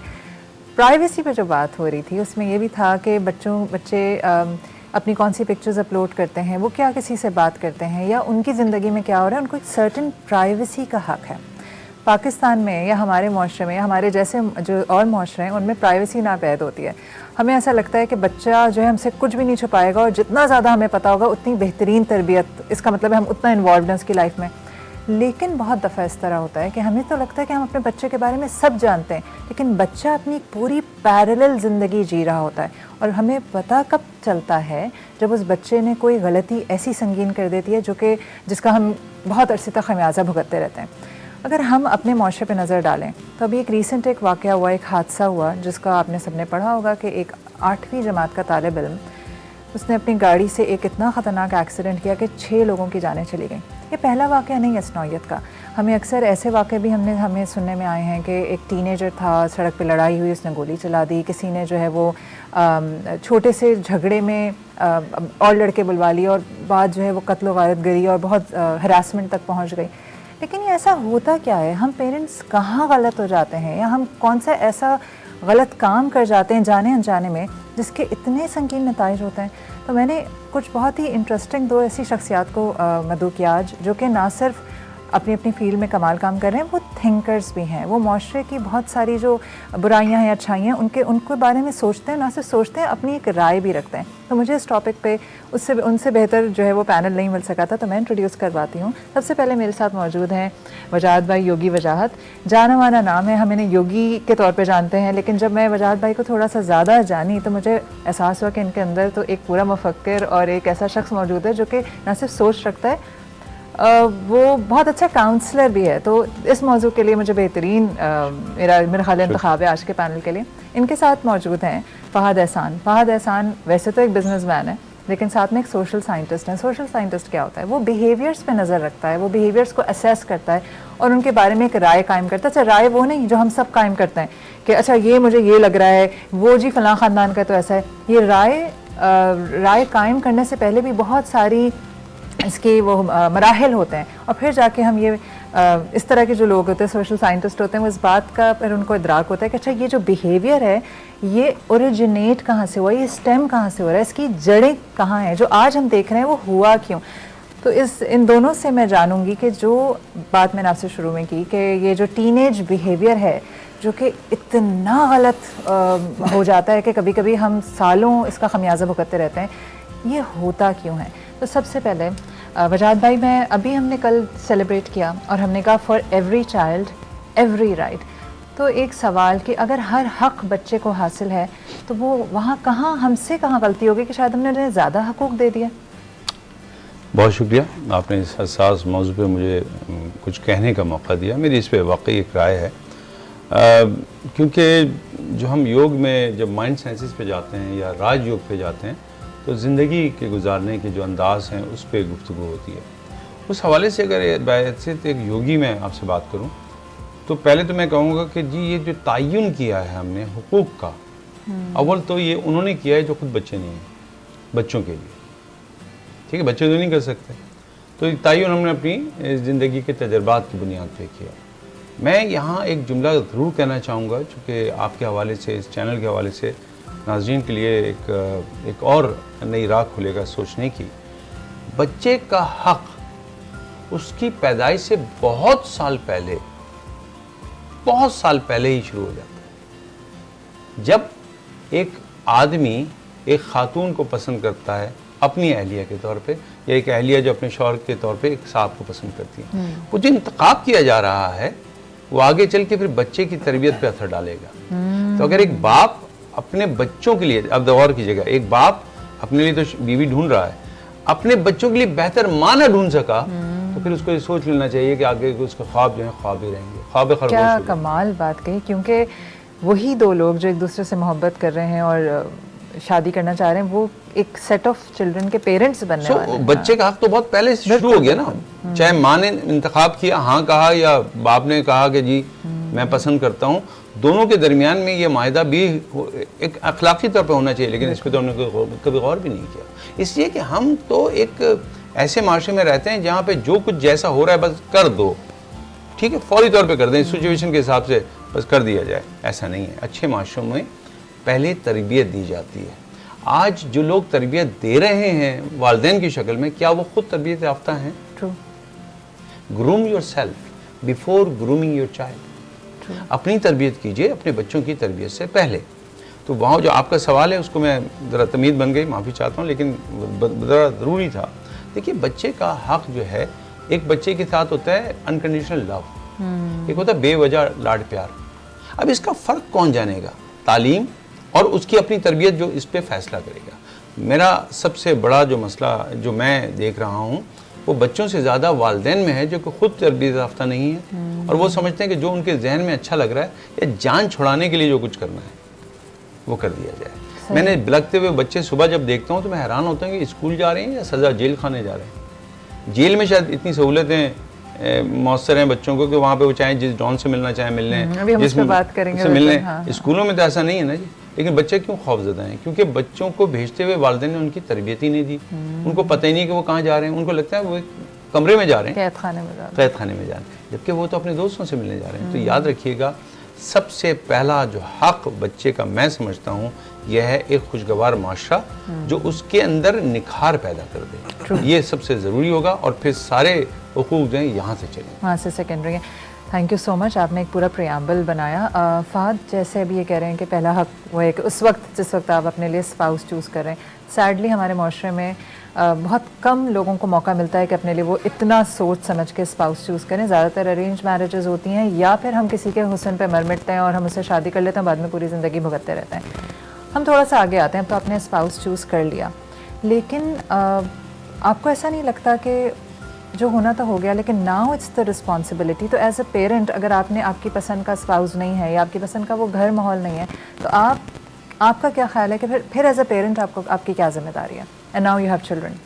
बहुत शुक्रिया माविश मधु करने का, और बिल्कुल सही कहा वजाहत साहब ने कि वहीं से मैं बात लेके चलूँगा जी, कि जब आपने एक चॉइस की अपने स्पाउस की, अब अगर वो दौलत की बुनियाद पे थी या हुस्न की बुनियाद पे थी और अखलाकियात की बुनियाद पे नहीं थी, तो उसका नतीजा कुछ अच्छा नहीं निकलेगा। क्योंकि अगर, और अखलाकियात शुरू होती हैं इंडिविजुअल के। True. मेरे से इस बात का अयादा किया जाएगा कि अगर मैं प्रिंसिपल्स को, अखलाकियात को अपने लिए इम्पोर्टेंट समझता हूँ, तो फिर मैं अपनी हर चॉइस के अंदर मैं उसको बिल्कुल मलूज़ खातिर रखूँगा कि वो मेरी स्पाउस के अंदर भी हो, वो मेरे बहन भाई छोटे अगर हैं तो उनके अंदर भी हो, मैं जिन वर्कर्स के साथ, को वर्कर्स के साथ काम करता हूँ उनके अंदर भी मैं उनको इनकलकेट करने की कोशिश करूँ। और जब मेरे बच्चे पैदा हो जाएं तो मैं इसी जाविये से उनकी तरबियत करूं, क्योंकि सबसे पहले तो मुझे अपनी तरबियत करने की ज़रूरत है। अगर मेरी तरबियत नहीं हो पाई है, वो कहा जाता है कि जी एक माशरे को चेंज करने के लिए कम से कम 3 जनरेशन्स दरकार होती हैं। क्यों? क्योंकि पहले तो उन माँ बाप की तरबियत करनी चाहिए जो बच्चे पैदा करने वाले हैं। जब वो अपने बच्चों की तरबियत कर पाएंगे तो वो ऐसे बच्चे पैदा कर पाएंगे जो कि तरबियत याफ्ता हों और वो ऐसी अखलाकियात से गिरी हुई हरकतें ना करें और पहले सोचें कि इसका नतीजा क्या निकलने वाला है। तो मैं अभी एक वाक़या पेश करता हूँ कि मेरी बेटी के स्कूल में कोई बच्चा है जो कि he is trying to be bully, और चूँकि जो छोटे बच्चे होते हैं उसी टाइम पे आपको नज़र आ जाता है कि जी वो बुली हो रहे हैं। किस वजह से हो रहे हैं? क्योंकि माँ बाप उनकी तरबियत जो है वो उसके अंदर इस बात का अहाता नहीं कर रहे कि जो अगर वो एडवांटेज लेता है किसी बात का, किसी कमज़ोर के ऊपर हाथ उठाता है और ऐसी हरकतें करता है जो कि दूसरों को खौफज़दा करती हैं, दूसरे बच्चों को, और इस बात पे वो खुश होता है, तो ये उसी के लिए ज़्यादा बुरा है जितना कि शायद उस खौफज़दा होने वाले बच्चे के लिए। Very true. और बड़ा हो के उसने ऐसी ही कोई हरकत करनी है, जैसे कि आपने जिस इंसिडेंट का जिक्र किया कि वो गाड़ी लेके निकल जाएगा और वो ये नहीं सोचेगा कि इससे कितना बड़ा नुकसान हो सकता है, क्योंकि उसके माँ बाप ने ये बात नहीं सोची। तो अच्छे, और दूसरी बात जो मैं कहना चाहूँगा कि every child every right, I wouldn't say कि एवरी राइट, क्योंकि अगर आप बच्चों को इतनी ज़्यादा जो है वो खुली छूट दे देंगे और उन्हें हर चीज़ प्रोवाइड करने की कोशिश करेंगे कि वो ये समझें कि उन्हीं के गिर्द सारी दुनिया घूमती है, तो यकीन कीजिए बड़े होके वो बहुत ज़्यादा अकेले होंगे जब उन्हें उतनी ज़्यादा तवज्जो नहीं मिल पाएगी जितनी कि बचपन में मिली थी, और वो फिर ऐसी चीज़ों की तरफ जाएंगे जो कि अखलाकियात से गिरी हुई हैं। वो ऐसे स्कूल ऑफ थॉट्स को फॉलो करना शुरू कर देंगे जो कि ज़्यादा बेहतर नहीं है माशरे के लिए भी और इंडिविजुअल्स के लिए भी। तो मैं इस बात पे जोर दूंगा कि हमारी जितनी भी तरबियत अगर हमारे एक घराने के अंदर मुमकिन है, वही ट्रांसफॉर्म करेगी हमारी सोसाइटी को, क्योंकि घराना जो है एक बेसिक यूनिट है माशरे का। तो जब तक माँ बाप अपनी तरबियत पे तवज्जो नहीं देंगे, बच्चों की तरबियत बेहतर नहीं हो सकती, और इसके ऊपर जितना भी जोर दिया जाए वो कम है। बिल्कुल। अच्छा, अब हम बात कर रहे थे ब्रेक में भी कि फॉर्मेटिव ईयर्स होते हैं, पेरेंट्स बहुत इन्वॉल्व होते हैं ज़िंदगी में, लेकिन जब बच्चे बड़े होना शुरू हो जाते हैं और अगर मुँह ज़ोर, जैसे इन्होंने कहा ना, जो बचपन में बुली होता है बड़े होकर और बड़ा बुली होता है, और कहीं ना कहीं पेरेंट्स का ही उसमें गलती है कि उन्होंने पहला जब वो किसी को मारा था उसी वक्त हाथ क्यों नहीं रोका या प्यार से क्यों नहीं समझाया। बहुत दफ़ा बच्चे घर में बुली नहीं होते, वो घर में ये वाला बिहेवियर देखते हैं और वो बाहर उसको प्रैक्टिस कर रहे हैं। तो मुझे ये बताइए वजाहत भाई कि एक तो ये बात कि बहुत दफ़ा लोग जब होता होगा आपके पास भी आते होंगे कि वैसे तो मेरा ये बच्चा बहुत अच्छा है, पता नहीं इसने क्या किया, तो क्या चीज़ें अचानक हो सकती हैं? कोई पॉसिबिलिटी है कि अचानक से बच्चे ने कोई ख़तरनाक कोई काम कर दिया बाहर, और वो पेरेंट्स, अच्छा पेरेंट्स को सबको अपने बच्चे दुनिया के सबसे अच्छे लगते हैं, लेकिन ये बताइए कि कितना अरसा लगता है किसी बच्चे को वो बन जाने में जो दूसरों के लिए एक तकलीफ़ का बायस बनता है? शायद से मादत के साथ हादसा अचानक नहीं होता जी, बिल्कुल। वक्त करता है बरसों परवरिश। तो मादत कर लिया अगर शे गलत होता, ऐसा कभी नहीं हुआ। हादसे के कुछ असबाब होते हैं, और जब आप डिज़ास्टर मैनेजमेंट पढ़ रहे हो या पढ़ा रहे हो, जो कि हम भी पढ़ाते हैं, तो हम देखते हैं कि कोई भी चीज़ खामखा नहीं होती, उसके पीछे होते हैं। तो ये जो हादसात हैं, इससे बरीजुमा ना माशरा हो सकता, ना मीडिया हो सकता, ना हमारे वो लोग हो सकते हैं जो जिनके पास सौती आलात हैं। मैं बहुत सोच समझ के जुमला कह रहा हूँ, सौती आलात हैं, और वो मुख्तलिफ अय्याम में मखसूस तौर पे गुफ्तगू कर लेते हैं। अगर मैं इसको सिंपल से कहूँ तो मेंबर की बात कर रहा हूँ। क्या हमारी मस्जिद में कभी वो मौजूद डिस्कस हुए जो माशरे के लिए होना चाहिए थे? बड़ी मदद के साथ। मैं सबको नहीं कह रहा, कुछ को कह रहा हूँ, मेरी जुमलों को ध्यान में रखिएगा, कहीं ऐसा ना हो कि ये वाला क्लिप अलग से चला जाए। देखिए, सिर्फ चंदे के ऊपर डिस्कस करना या माजी पे डिस्कस करना एक आगे के माशरे को तश्कील देने में कभी मदद नहीं करेगा। हमें जो रोज़मर्रा के दौरे हाजिर के मामलात हैं उनके ऊपर डिस्कस होनी चाहिए। लिहाजा वो जो मेंबर, इस पर सिर्फ एक ही शख्स हमेशा बोलता है, ऐसा जिम्मेदारी नहीं। उस इलाके में वहाँ पे कोई आलिम भी है, वहाँ पे कोई प्रोफेसर भी है, वहाँ वाइस चांसलर भी रिटायर्ड है, वहाँ पे एक सोल्जर भी रिटायर्ड है। मौका देना चाहिए कि जुमे के दिन अगर थोड़ी देर उसको भी गुफ्तगू का मौजू दे दिया जाए तो शायद हमारे माशरे में बेहतरी आएगी, क्योंकि वहाँ पे हम रिसेप्टिव स्टेट में बैठते हैं। True, very true. तो पहले तो मैं इस पे कहूँगा कि इस पे गौर करना चाहिए हुकूमत को। और ये कि आपने जो ये पॉइंट दिया, ये बड़ा ज़बरदस्त पॉइंट है कि सिर्फ ये पेरेंट्स की जिम्मेदारी नहीं है, ये पूरी कम्युनिटी की रिस्पॉन्सिबिलिटी है। मैं आपको यहाँ एक बात बताता हूँ। जब माँ वैद में तो एक पूरी किताब है, जब माँ कंसीव कर रही होती है उस लम्हे से लेके जब वो डिलीवर करती है तक, लेकिन इससे आगे भी है। जब वो तरबियत करती है और वो बच्चा जो है वो बालिग हो जाता है, 18 साल का हो जाता है, तो 3 फेस हैं। जब उसने कंसीव किया, जब उसने डिलीवर किया, और 18 साल तक, और 18 साल के बाद। अच्छा, ये उसके फेसेस हैं वैद में। इस पे पूरी गर्वदी किताब लिखी हुई है, उसमें डे बाय डे लिखा हुआ है। अब जब माँ ने कंसीव किया तो उसके आसपास जो हालात व वाक़यात होंगे वो बड़े इंपॉर्टेंट है। अगर शौहर ये कहता है माँ से कि ये क्या मुसीबत है, मुझे तो बच्चे ही नहीं चाहिए था, हालात इतने ख़राब हो गए और ये हो गया और गया, और तुमने एक और, अब ये बच्चे के अंदर जो डेवलपमेंट हो रही है उसमें उस बाप की आवाज़ तो जा रही है। लिहाजा वो बाप के साथ कैसा रवैया रखेगा ये बाप ने तय कर लिया। माँ ने खुद सोचना शुरू कर दिया, क्या मुसीबत है, मुझे तो चक्कर आ रहे, मेरी तो ज़िंदगी ही हो गई, मुझे तो ये औलाद नहीं चाहिए थी, ये भी हो गया। सबसे ज़्यादा बच्चा उस वक्त ख़तरनाक हो जाता है जब उसका ज़िंदगी के उस मरहले में जहाँ तश्कील पा रहा था एबॉर्शन के लिए सोचा जाए या कोशिश कर दी जाए। ये बच्चा जब वापस आएगा तो 2 कातिलों को जानता होगा। ये दोनों कातिल जो हैं, इसके एक माँ है और एक बाप है। उसको चैन से नहीं रहने देगा, क्योंकि उसको ये पता है कि मुझे मारने की कोशिश किन लोगों ने तय की। सबकॉन्शियस में सब कुछ पता है। यहाँ पे 3 बड़े उलूम और भी हैं, लेकिन 3 ऐसे उलूम जिनको मैं जानता हूँ, डायनेटिक्स उसके साथ वाबस्ता हूँ, तो उसमें जो बहुत पेनफुल लम्हा है जिसको हम एक ख़ास टर्मिनोलॉजी देते हैं, नाम देते हैं, तो वो लम्हे, उसके बाद उसमें NLP न्यूरो लिंग्विस्टिक प्रोग्रामिंग बहुत बड़ा रोल प्ले करेगी और हम सिल्वा माइंड कंट्रोल पे बच्चों की तरबियत में काम करते हैं। इंग्राम्स जो होते हैं तरबियत, यानी बहुत ही पेनफुल वाक़यात जब बच्चे की तश्कील के लम्हे में होंगे वो उसकी तरबियत में हमें और उसके मामलात में नजर आएंगे। लिहाजा जब बच्चे को माँ अब कंसीव करती है उस वक्त पूरे माशरे की जिम्मेदारी है, ना घर के आगे पटाखे फोड़े जाएंगे, ताकि माँ अगर झटके से डरती है तो आप सिर्फ एक कुर्सी खींचिए, वो बच्चा कुर्सी तो उछल जाएगा अपनी, क्योंकि उसको वो खौफ जो माँ को आया था वो उसमें भी आएगा।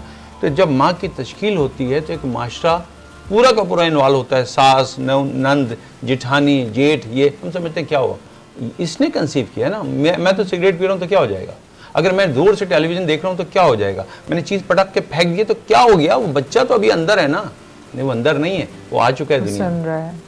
अब तरबियत वहाँ से शुरू होती है। तो सबसे बड़ा मसला ये हो गया है कि वालिदैन को ये समझ ही नहीं आता कि गुफ्तगू कब करनी है। जब बच्चा सो जाता है, उसका कॉन्शियस माइंड सो रहा होता है और सबकॉन्शियस अवेक होता है, तब वो डिस्कस करते हैं घर के मामला, ख़ानदान के मामला।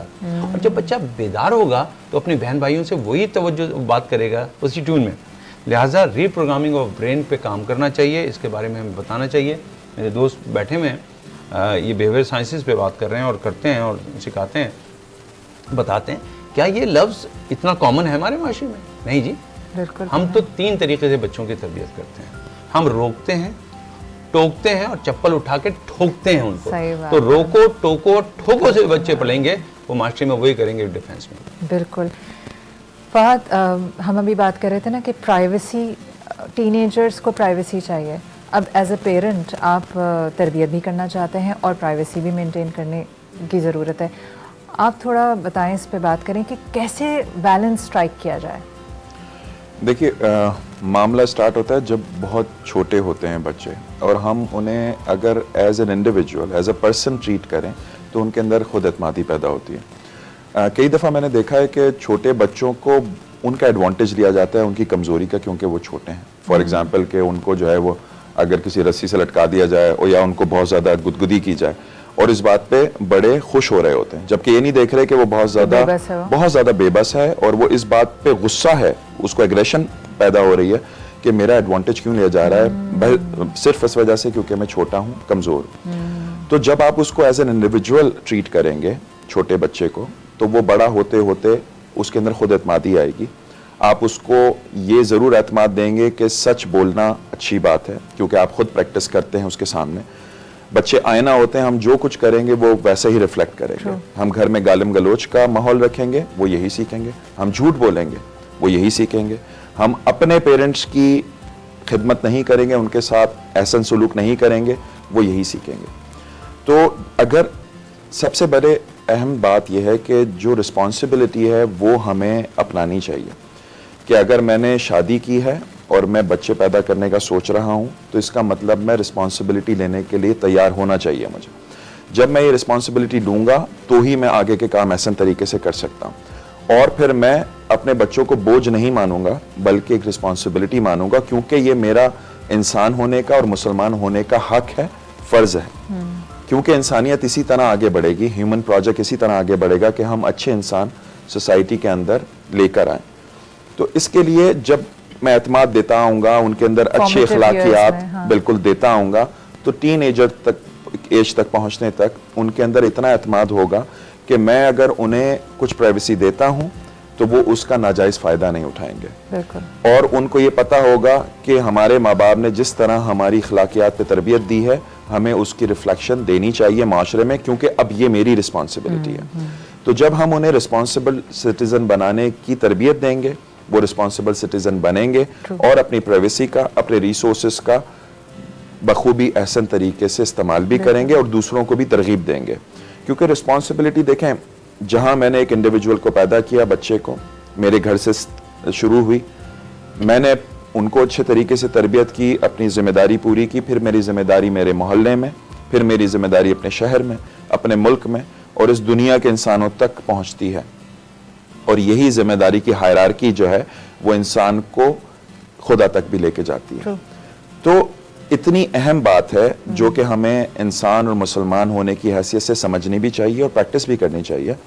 और इसको बिल्कुल भी छोटी सी चीज़ नहीं लेना चाहिए कि जी अगर बच्चा हो गया तो अल्लाह ने पैदा किया है, अल्लाह खुद ही बड़ा कर देगा, अल्लाह खुद ही पाल देगा इसको। नहीं, अल्लाह ने हमें उसका वालिदैन के मनसब पे बिठाया है और ये इतनी बड़ी जिम्मेदारी है कि अगर समझा जाए तो इसी में ज़िंदगी आपकी बेहतर भी हो सकती है और अबतर भी हो सकती है। इम्तिहान भी हमारा, इम्तिहान भी, बिल्कुल बिल्कुल। अच्छा, हम अभी अपनी इन्हीं थॉट्स को होल्ड करेंगे, मेरे पास और भी कुछ इंटरेस्टिंग इसी हवाले से सवाल आते हैं। हम ले रहे हैं एक छोटा सा ब्रेक और ब्रेक के बाद जो है वो हम फिर इस पे आगे आएंगे, क्योंकि ये एक बात होती है ना, आपने कहा कि हमारी ज़िम्मेदारी है, सब कुछ है, और जो आपने बात किया कि माशरे की भी ज़िम्मेदारी है। एक बात, कल हमारा चिल्ड्रंस डे था तो हमने एक बच्ची को मदऊ किया हुआ था, तो उसने एक बात कही कि बच्चों को बहुत फॉर्मेटिव ईयर्स में अगर आप गुड एंड बैड की तमीज़ सिखाएंगे तो they will be able to take decisions for themselves later. हम इससे बात करेंगे कि हम शायद इसलिए बच्चों की ज़िंदगी में इन्वॉल्व रहना चाहते हैं कि हमें लगता है ये डिसीजन अच्छा नहीं ले सकता। Let's talk about it after this very short break.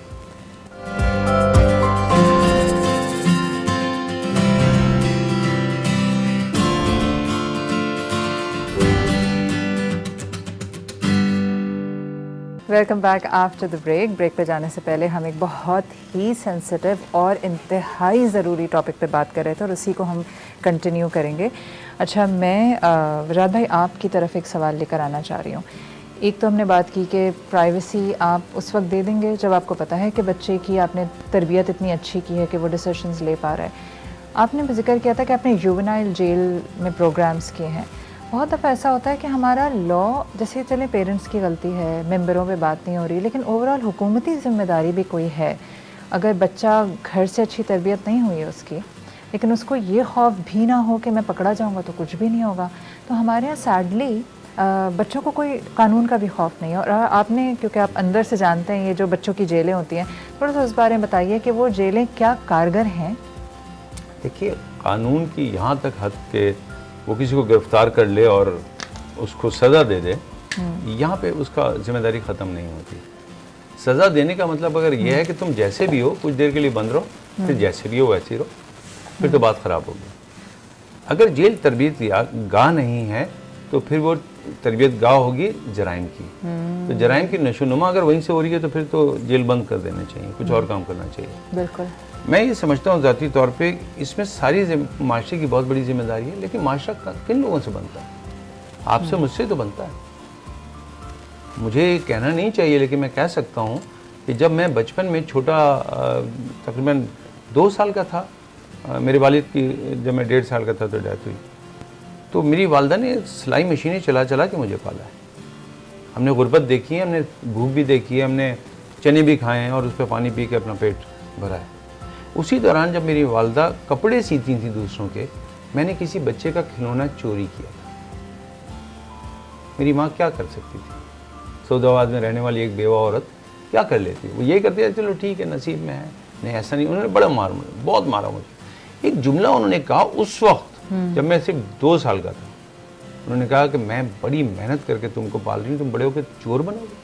वो जुमला इतना भारी था मेरे लिए, मुझे नहीं पता वो 2 साल के बच्चे पे क्या बीती। एक नन्हा सा गुल्लू था उस ज़माने में, उस पर क्या बीती कि उसने फिर खिलौनों को हाथ नहीं लगाया। फिर जब मैं ऑलविन इंजीनियरिंग में पहली दफ़ा मुझे प्रोबेशनरी पीरियड की तनख्वाह मिली और मैं उस तनख्वाह से और भी चाम पैसे मिले, 1360 रुपये मिले थे। अम्मी ने 1000 रुपये रखे, 360 हमें दिए। हम गुलबर्ग गए, लस्सी भी ये की। लेकिन जब मैं टर्न हुआ और दुकान पर मुझे खिलौने नज़र आए तो मैंने दूसरा खिलौना अपनी तनख्वाह से ख़रीदा था। एक ऐसा बच्चा जिसने पहला खिलौना किसी से छीन लिया, उसको चोरी तो नहीं पता थी उसको, और दूसरा उसने तनख्वाह से ख़रीदा, इसके दरमियान में कहीं तरबियत तो होगी ना। अगर वालदैन उस पहली दफ़ा, मेरी माँ ये सोच के कि चलो मैं बेवा हूँ, ये यतीम है, इसने ले लिया तो क्या हुआ, बेटा तुम ना लेना, आइंदा नहीं लेना, आइंदा नहीं। उन्होंने पहले ही खिलौने पर मेरी इतनी मार लगाई थी कि फिर मैं खिलौने से खेल नहीं सका। आपको पता है उससे फ़र्क क्या पड़ा? उससे फ़र्क ये पड़ा कि आज मैं खुद खिलौना फाउंडेशन का CEO हूँ और मैं लोगों में खिलौने बांटता हूँ। वो खिलौना मेरी ज़िंदगी से निकला कभी नहीं पहला बार। वो जो तरबियत मुझे दी गई थी कि खिलौना तुम्हारे हक है तो तुम्हारे पास होना चाहिए, नहीं है तो ज़रूरत नहीं है। तो फिर क्या किया कि मैं आज उन बच्चों के लिए काम करता हूँ जो खिलौने चोरी कर सकते हैं। उनके लिए टूटे फूटे खिलौने जमा करता हूँ, उनको रिपेयर करता हूँ। अपनी तनख्वाह में से जितने भी मेरी अर्निंग है 80% में खिलौने खरीदने पर खर्च करता हूँ। ये कैसे हुआ? ये उस माँ की उस तरबियत को, जो भी उसका तरीका था, मैं उस पर ये नहीं कहूँगा कि बहुत, लेकिन जो उन्होंने बेहतर समझा, अगर वो उस वक्त मुझे छोड़ देती तो मैं वही चोर बच्चा होता, तो बड़ा होके मैं चोर योगी होता। अगर मैं मिनिस्टर भी बनता तो फिर मैं वही वाला होता जो बच्चे के साथ लगना था। तो आज ये माशरा जो है ये तरबियत की वो जो असल एसेंस था उससे महरूम है। बिल्कुल। आज हम एक फर्जी माशरे में धोखे में रह रहे हैं। बच्चे को यानी आइसोलेटेड नहीं करना, आपने उसकी प्राइवेसी के नाम से उसका एक अलग कमरा नहीं बना देना है। वो बच्चा दुनिया में आया ही माशरे के अंदर रहने के लिए है, अलग रहने के लिए नहीं आया। ये ज़हन में रखिएगा, अलग रहने के लिए नहीं आया, वो माशरे में रहने के लिए आया है। खुदा के लिए इस माशरे को उस बच्चे के लिए रहने की जगह बनाइए। बिल्कुल। वो अलग होगा तो फिर वो माशरे से अलग होगा, अपनी दुनिया बना लेगा, और वो दुनिया कुछ भी हो सकती है। तो हादसात उस वक्त होते हैं जब दो दुनिया का टकराव होता है। बिल्कुल ज़बरदस्त बात की। इसमें मुझे अपनी ज़िंदगी का एक वाक़या याद आया, और जो आप कह रहे हैं ना कि बहुत यंग एज में आपकी किसी बात पे पिटाई लगी आपको ज़िंदगी भर याद रहती है। तो किसी वजह से मुझे, मतलब मैं 5 या 4 साल की थी और मुझे गुस्सा आ गया, तो वो मतलब शार्पनर नहीं होता, उसके नीचे वो बॉक्स लगा हुआ होता है उसमें सारा, तो मुझे अभी तक वो याद है अच्छी तरह। तो मुझे किसी बात पर गुस्सा आ रहा था, अम्मी नहीं मान रही थी, तो मैंने वो उठा के दीवार पे मार दिया, बहुत गुस्से में ना, बड़े एग्रेशन में।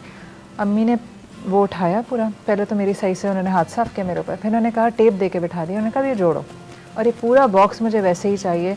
अब मैं रोते जाऊँ, टेप लगाती रहूँ, मेरी मदद नहीं की किसी ने। अब आपको 4 साल का बच्चा, खैर वो जिस तरह भी, मैंने बाद में, लेकिन बहुत अरसे तक हमारे यहाँ रहा, अम्मी ने शायद उसको एल्फी से जोड़ लिया था, खैर वो मैंने जोड़ा, मगर उसके बाद मेरी हिम्मत नहीं हुई कि गुस्से में मैं कोई भी चीज़ ज़ोर से भी रख दूँ। तो वो जो बचपन की मार है, वो बहुत अरसे तक, मार ना कहिए उसको, बचपन की तरबियत हाँ, तो बहुत अरसे, मार ज़रा गलत है लेकिन तरबियत, और जो हमारे वालिदैन को जो खुद सिखाया गया था उनको, उन्होंने वही किया। तो अगर वो मारपीट से बड़े हुए थे तो उन्होंने फिर हमें मारा। आज हमने समझ लिया, हमारे पास माहिरीन मौजूद हैं जो हमें समझाते हैं, तो बिहेवियर साइंसेज में फ़र्क आ रहा है, तरबियत के तरीक़े मुख्तलिफ हो रहे हैं, तो अब हमारी शायद मार तो ख़त्म होती जा रही है, अब चीख यानी फटकार जो है वहाँ तक तो अभी आ गए हम लोग। उसके बाद हमें उनमें ताउन की तरफ जाना पड़ेगा। बिल्कुल। अगर हम बच्चे की इज़्ज़त नफ्स मजरूर ना करें, वो ज़िंदगी में कभी किसी की इज़्ज़त नफ्स मजरूर नहीं करेगी। बिल्कुल। अच्छा फ़ाद, अब आपकी तरफ आती हूँ। एक टीनेजर है, अब हमने गलतियाँ कर दी जो कि यूजुअली पेरेंट्स करते हैं, अब हमारे घर में टीनेजर्स मौजूद हैं और हमें लग रहा है कि ये ज़रा गलत पाथ पे जा रहे हैं। क्या किया जा सकता है कि आपका बच्चा जो है वो वापस एक तो दोस्ती कर ले आपसे, और दूसरा वो मज़ीद हालात ख़राब ना हो और वो अचानक से कुछ वाक़या ना हो जाए? देखिए, यहाँ तक पहुँचने के लिए ऑफ कोर्स बहुत ज़्यादा टाइम लगा है उसको कि वो जिस नहज पे पहुँच चुका है, लेकिन अब भी अगर आप मौजूद हैं और वो आपके साथ रहते हैं आपके बच्चे, तो इसका मतलब अभी भी आपके ऊपर रिस्पॉन्सिबिलिटी है कि आप अपने आप से शुरू कर सकते हैं।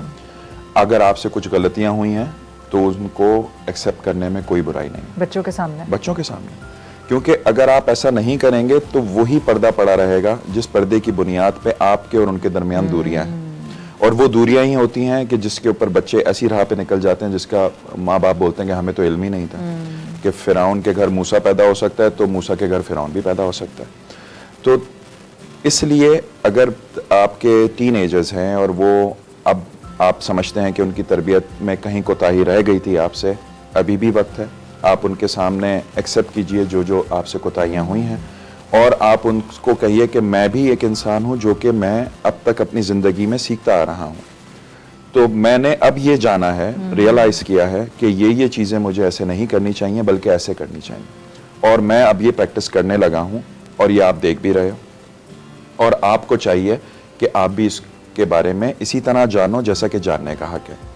अच्छा देखिए, जो ये हक वाली बात है ना, ये बड़ी इंपॉर्टेंट है, क्योंकि अगर हम वो करेंगे जो कि करने का हक है तो हम बन जाएंगे ऑथेंटिक, और बीइंग ऑथेंटिक जो है वो सबसे अच्छी बात है जो कि हम अपनी ज़िंदगियों के अंदर भी कर सकते हैं और दूसरों की ज़िंदगियों में भी कर सकते हैं। और उसके लिए ज़रूरी है कि हमें पहले अपने कुछ अखलाकियात का ज़ाविया बनाया जाए, प्रिंसिपल्स जिनको कहते हैं कि झूठ बोलना बुरी बात है, बहादुरी, करेज अच्छी चीज़ है, बड़ों का अदब अच्छी चीज़ है। तो ये जब अखलाकियात मैं प्रैक्टिस करने लगूँगा, भले मेरे बच्चे छोटे हैं या थोड़े बड़े हो चुके हैं, उनके अंदर ये चीज़ खुद ब खुद रिफ्लेक्ट होने शुरू हो जाएगी क्योंकि आप ये करते थे। अच्छा, जैसे कि वजाहत साहब ने बोला कि इनकी वालदा ने इनके साथ सख्ती की जब इन्होंने एक ऐसा काम किया जो नहीं करना चाहिए था, जो कि छोटे थे। तो ये चीज़ जो इनकी वालिदा की तरबियत थी उसमें ये बात शामिल थी कि ये गलत बात है। तो अगर आप किसी एक बच्चे के अंदर कोई एक बात भी बेहतर इनकलकेट कर सकते हैं, उसके अंदर डाल सकते हैं, तो ये बहुत दूर तक जाती है। आपको नहीं पता कि किस जनरेशन में जाके वो किस तरह रिफ्लेक्ट करेगी और उससे क्या अच्छाई या ख़राबी पैदा होगी, जो कि बहुत सारे इंसानों की ज़िंदगियों को तबाह कर सकती है या अच्छा कर सकती है। वो कहते हैं ना कि एक इंसान का कत्ल पूरी इंसानियत का कत्ल है। वो इसी वजह से, क्योंकि उस इंसान में पोटेंशल हो सकता था कि वो पूरी इंसानियत का जाविया, उसकी राह को या तो अच्छा कर दे या तो बुरा कर दे। तो आप अपने छोटे से एक्ट को बिल्कुल भी छोटा ना जानिए, क्योंकि वो बहुत ज़्यादा कुछ बड़ा करने की उसके अंदर पोटेंशल मौजूद है। अपने जो टीनेजर्स हैं, आपने जो सवाल किया, उनके अंदर बहुत ज़्यादा इमोशंस होते हैं उनके केमिकल इम्बैलेंस की वजह से इस उम्र के अंदर, और इसी वजह से जो है वो ऐसी हरकतें करते हैं जो कि समझ नहीं आती। मुझे अपना खुद इल्म है कि when I was very young, और मैं अब जो सोचता हूँ तो वो ऐसी कोई रिस्क टेकिंग हरकतें थी जो कि मैं अब सोचूं तो मैं बोलूँ कि मैं किस जहन में था। ये नहीं कि मैं किसी के लिए बुराई कर रहा था, अपनी ही रिस्क टेकिंग एक्टिविटीज, कि बाइक चलानी है तो इस तरह चलानी है कि जैसे कोई कल नहीं आएगी।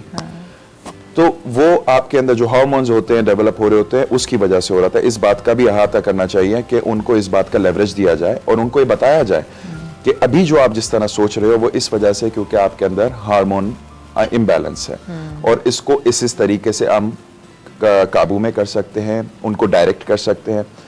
अभी जो हम जिस तरह इंफॉर्मेशन के माशरे में रह रहे हैं, हमारी मोबाइल के अंदर सारी नॉलेज मौजूद है, तो जहां इसका हम गलत इस्तेमाल कर सकते हैं, बहुत अच्छा इस्तेमाल भी कर सकते हैं। इसके बारे में जानिए, पढ़िए और अपने बच्चों को भी साथ में दिखाइए, पढ़िए, क्योंकि मेरे जो रिस्पॉन्सिबिलिटी हमने पहले बात की थी, मेरे ऊपर ज़्यादा रिस्पॉन्सिबिलिटी बीइंग अ पेरेंट बन जाती है कि मैं पहले सीखूंगा अच्छी बात और फिर मैं सिखाने के काबिल होऊंगा, तब मैं टीचर बन सकता हूँ। तो पहले अपने ऊपर इन्वेस्ट कीजिए टाइम, अपना टाइम बेकार की वीडियोस में ना बर्बाद कीजिए। अच्छी बात सीखेंगे वो आप अपने बच्चे को अच्छी तरह से समझा सकते हैं, और यकीन कीजिए जो बात ऑथेंटिसिटी से, जो बात करने का हक है वो की जाए और उसको बताया जाए, तो उसके अंदर वजन भी होता है और तासीर भी होती है। बिल्कुल। राहत भाई, आप कुछ कहना चाहेंगे? वही जैसे मैंने कहा कि अब तो बच्चे बड़े हो गए हैं और ज़रा हमारा प्रोग्राम बहुत से ऐसे लोग देख रहे होंगे जिनको teenage it's not an easy age to handle. ना हमारे लिए खुद टीनेजर्स होते हैं, ना हमारे लिए आसान होती है, हम कुछ नाराज़ होते हैं दुनिया से। इसी तरह जब हमारा बच्चा अच्छा वाला बच्चा है जो हमसे बहुत क्लोज होता है, अचानक टीनेज होके वो एक अलग तरह से उसका बिहेवियर हो जाता है। तो आपकी नज़र में क्या इसका सोल्यूशन है? क्या आपको लग रहा है कि मेरा बच्चा अब मेरे हाथ में नहीं है?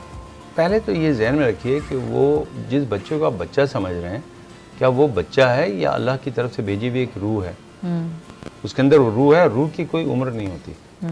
क्योंकि उस वक्त जब अल्लाह ने सबको कहा था कि आ जाओ और बताओ कि क्या मैं तुम्हारा रब हूँ, तो वहाँ रूहें आई थी, वहाँ पे कोई बूढ़े और नौजवान नहीं आए थे। अब वही रूह यहाँ आई है एक छोटे से जिस्म के अंदर। उसके जिस्म को देख के आप तायुन ना करें। जो रूह आप में है वो उस बच्चे में भी है, वो मुझ में भी है, वो छोटी सी बच्ची में भी है। रूह है, उसके अंदर जो उसका कैप्सूल है या उसका जो शेप है, जो उसका पिंजरा है जिसके अंदर वो, या उसकी जो विकल है वो है, वो छोटी है। तो खुदा के लिए इज्जत नफ्स हर रूह को दीजिए, जी रूह को दीजिए। आपके यहाँ जो बच्चा है वो एक मुकम्मल इंसान है, अभी वो छोटा है। जब वो आपके बराबर हो गया ना, तो फिर बराबरी पे उतरेगा। तो सोचिए कि आप उसके साथ कैसी बराबरी पसंद करेंगे। तो जो आप चाहते हैं कि वो आपसे बड़ा होके बराबर होके करे, वो उसके साथ उस वक्त कीजिए जब वो छोटा है। उसकी इज्जत नफ्स, मैं बार बार एक जुमला कहना चाहूँगा, अगर समराइज करूँ ना, बस एक जगह पे करूँ, अपने बच्चे की इज्जत नफ्स मजरूह मत कीजिए। थैंक यू सो मच आप दोनों के इनपुट का। यकीनन जो नए पेरेंट्स हैं उनके लिए तो ये गुफ्तगू बहुत ही अहम होगी, क्योंकि उनके पास अभी बहुत वक्त है, या जो लोग पेरेंट्स बनना चाह रहे हैं। लेकिन जो बात फ़ाद आपने कही कि कि बच्चे को चाहे टीनेज हो गया है तो अपनी गलतियों का उसके सामने इतराफ़ कर लें, और माफ़ी मांगने से उस वक्त आप छोटे नहीं, उस वक्त बहुत बड़े हो जाते हैं। और हम आमतौर पे उन लोगों से कनेक्ट कर पाते हैं, चाहे वालिदैन हो चाहे कोई और फैमिली का मेम्बर हो, जो हमारे सामने सरेंडर कर देता है, तो हम उससे ज़्यादा बेहतर कनेक्ट होते हैं। एक बार हम दोस्त बन गए तो सारे मसले हल हो गए। बहुत शुक्रिया। मैं फिर आप लोगों को दोबारा कभी किसी और अहम और सेंसिटिव टॉपिक के लिए ज़रूर मदद करूँगी इंशाल्लाह। हम एक छोटा सा ब्रेक ले रहे हैं। मैंने तो इस गुफ्तगू के बाद मुझे कभी कभी ऐसा होता है ना कि आपको अपने भी बहुत सारी ज़िंदगी के वाक़े याद आ रहे होते हैं, आपको पेरेंट्स की बहुत सारी ऐसी चीज़ें याद आ रही होती हैं जिनका एहसास हमें बहुत लेटर एजेस में हुआ, या फिर हमें अपने बच्चे का ऐसा बिहेवियर जो हमें तंग कर रहा है, हमें एहसास होता है कि घर जाके मैंने क्या करना है। तो मेरे लिए भी ये कुछ लर्निंग लेसन थे आज की गुफ्तगू में। अब मैं ब्रेक के बाद आपसे मिलूँगी साइमा के किचन में। साइमा का आलू कीमा कहाँ तक पहुँचा हम जानेंगे। मिलते हैं इस छोटे से ब्रेक के बाद।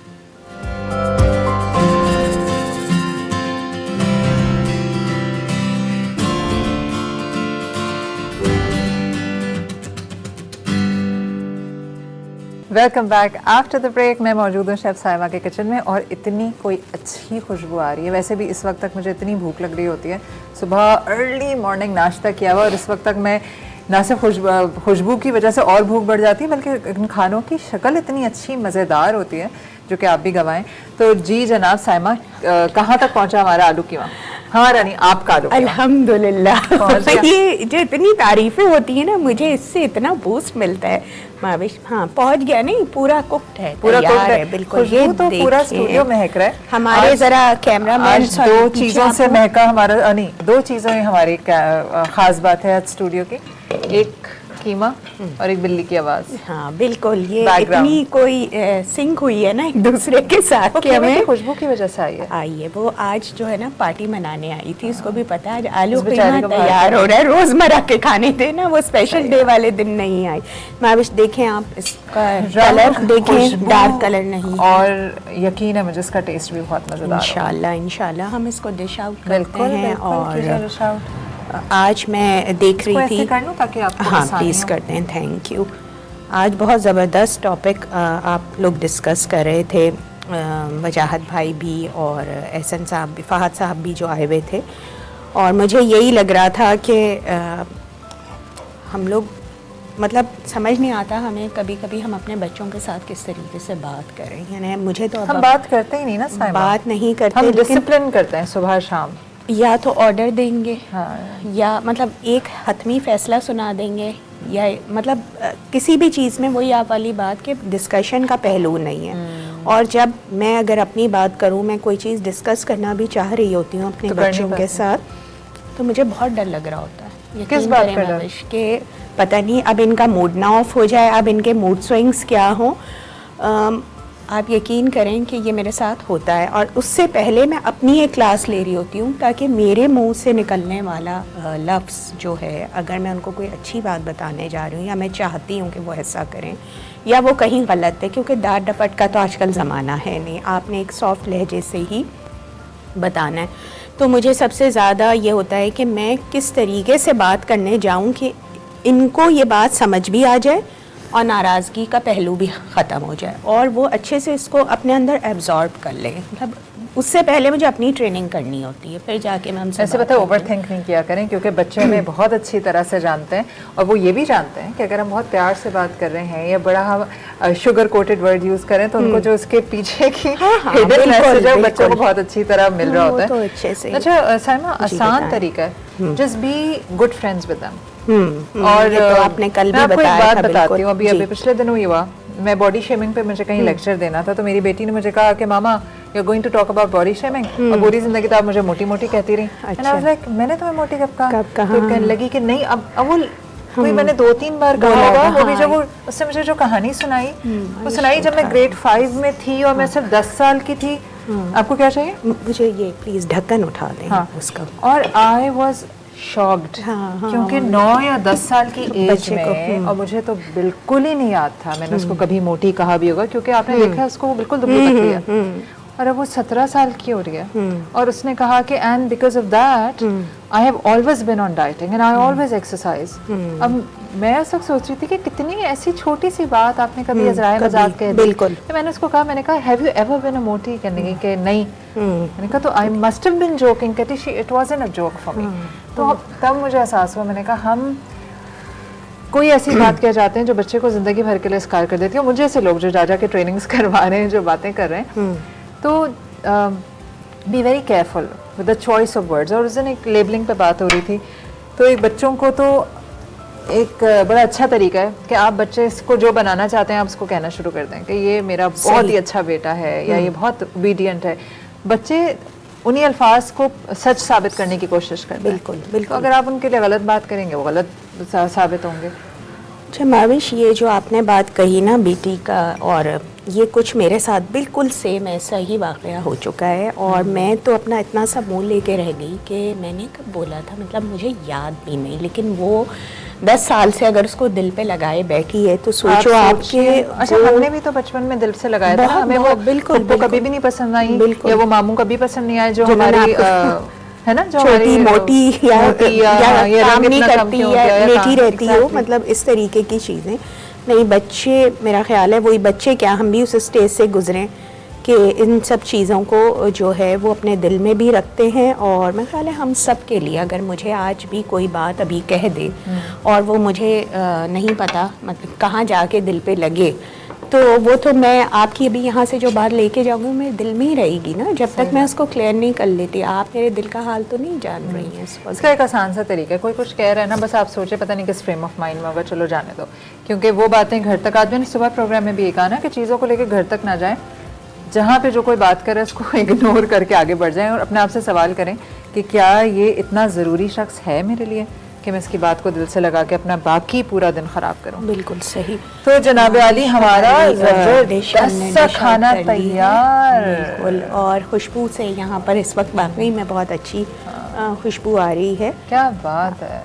तो आप लोग सब इसको घर में ट्राई करें, हमें फ़ीडबैक ज़रूर दें आलू कीमे के लिए, क्योंकि ये आसान भी है, झटपट बन भी जाता है और बहुत ज़्यादा यानी इसमें खर्चे वाली भी कोई वो नहीं है सिवाय कीमे के। कीमे के फिर भी माविश वो भी मेरा ख्याल है कि अगर थोड़ा बहुत आप वो कर लें बजट अपना, तो 1200 तक की रेंज के अंदर अंदर आई थिंक ये पूरी डिश आपकी रेडी हो जाएगी। ज़बरदस्त। चले भाई, हम ख़त्म करते हैं प्रोग्राम को इसी कीमे की खुशबू के साथ। और अगर आपके घर में टीनेजर्स मौजूद हैं और आपको ऐसा लगता है कि आप उनसे कनेक्ट नहीं कर पा रहे, तो जो फ़ाद एहसान ने बात की कि आप एक्सेप्ट कर लें, पहले तो पूछें कि कहाँ तुम्हें लगता है कि हम जो है वो हमारा जो डिस्कनेक्ट आ रहा है वो किस वजह से आ रहा है। वैसे तो आपको पता है क्यों आ रहा है, क्योंकि एज अ पेरेंट हमें सब पता होता है हम क्या गलतियाँ कर चुके हैं, क्या गलतियाँ कर रहे हैं, क्योंकि आहिस्ता आहिस्ता हमें एहसास तो हो रहा होता है, मगर हमारी ईगो जो है ना वो इस बात को एक्सेप्ट नहीं करने देती कि हम गलत हैं। तो ज़रूरी ये है कि पहले तो अपनी ईगो को साइड में रखिए, क्योंकि ये जो बच्चे हैं ये अल्लाह ताला ने हमें ज़िम्मेदारी के तौर पे दिए हैं। सब ये नहीं कि पैदा करके छोड़ दिया, माशरे में हंगामा बर्पा करके रखें। ये हमारे लिए ज़िम्मेदारी हैं, एक इम्तिहान है, और हमसे अल्लाह ताला इस नेमत का और इस रहमत का सवाल करेगा। और ये सवाल अल्लाह ताला तो बाद में करेगा, पहले माशरा ही सवाल उठाना शुरू करता है कि इस बच्चे की तरबियत आपने की कैसे है। सिर्फ बेटियों की तरबियत पे हम बहुत तवज्जो देते हैं, क्योंकि हमें ऐसा लगता है ये दूसरे घर जाएंगी। बेटे भी उतने ही इंपॉर्टेंट है, क्योंकि वो किसी घर नहीं जा रहे, वो किसी को लेकर आते हैं और एक पूरा घर बनाते हैं। ना सिर्फ वो अपने घर में तबाही फेर सकते हैं अगर उनकी अच्छी तरबियत नहीं हुई, वो बाहर निकलते हैं, वो सड़क पे उनके मामलात होते हैं, दुकानदारों से मामलात होते हैं, कारोबार में होते हैं, ऑफिसेज जाते हैं। आपका बेटा शायद ज़्यादा गंदगी फैलाएगा माशरे में अगर आपने उसको बचपन से सही गलत की तमीज़ नहीं सिखाई। एक और बात आज हमने सीखी कि ना सिर्फ आप अपने आप को सरेंडर करके आप बच्चों से कनेक्ट करें, उनसे माफ़ी मांग लें। दूसरी बात ये कि ये जो कहते हैं ना कि it takes a village to raise a child, तो ये सिर्फ़ और सिर्फ माँ बाप की ज़िम्मेदारी नहीं है। अगर आप किसी ऐसे घर में one of the members of the family हैं, चाहे आप दादा दादी हैं, नाना नानी हैं, आप खाला हैं, पप्पू हैं, मामू हैं, और आपके घर में एक बच्चा है, तो अगर आपको ऐसा लगता है कि आप उसको कोई सही गलत की तमीज़ बहुत मोहब्बत से, प्यार से, अभी हम ये भी बात कर रहे थे कि बच्चों से सख्ती से बात ना करें, क्योंकि वो जो बचपन में कहा हुआ कोई तकलीफ़ दे लफ्ज़ उस बच्चे को ज़िंदगी भर नहीं भूलेगा। अगर मैं आपसे कहूँ कि आपको याद है कि फ़लाँ दावत में आपके फ़लाँ फुप्पा ने आपके बारे में क्या कहा था, तो आप अगर सोचेंगे आपको सब याद होगा। अगर किसी ने आपसे कोई गलत बात की थी, आपको कोई नेगेटिव बात की थी, क्योंकि हमारा दिमाग नेगेटिव बातों को ज़्यादा देर तक याद रखता है। साइमा के जो खाने की खुशबू है ना, मुझे बार बार कह रही है कि बस इस प्रोग्राम को ख़त्म करें, तो हम इसको कंक्लूड करते हैं। कल फिर एक नई सुबह, नया प्रोग्राम और नई रेसिपी और नए मेहमानों के साथ हम फिर हाज़िर होंगे। आप जो है अपना और अपने प्यारों का ख्याल रखिएगा, आलू कीमा ज़रूर बनाइएगा, और अगर आपके बच्चे आपसे नाराज़ हैं तो उनसे माफ़ी मांग लीजिए, कोई हर्ज नहीं है, क्योंकि माफ़ी मांगने से आप हरगिज़ छोटे नहीं होंगे, आप बहुत बड़े हो जाएंगे उनकी नज़र में और वो आपसे ज़्यादा मोहब्बत करने लग जाएंगे। मैं आपसे इजाज़त चाहती हूँ, कल फिर मिलते हैं। अल्लाह हाफ़िज़।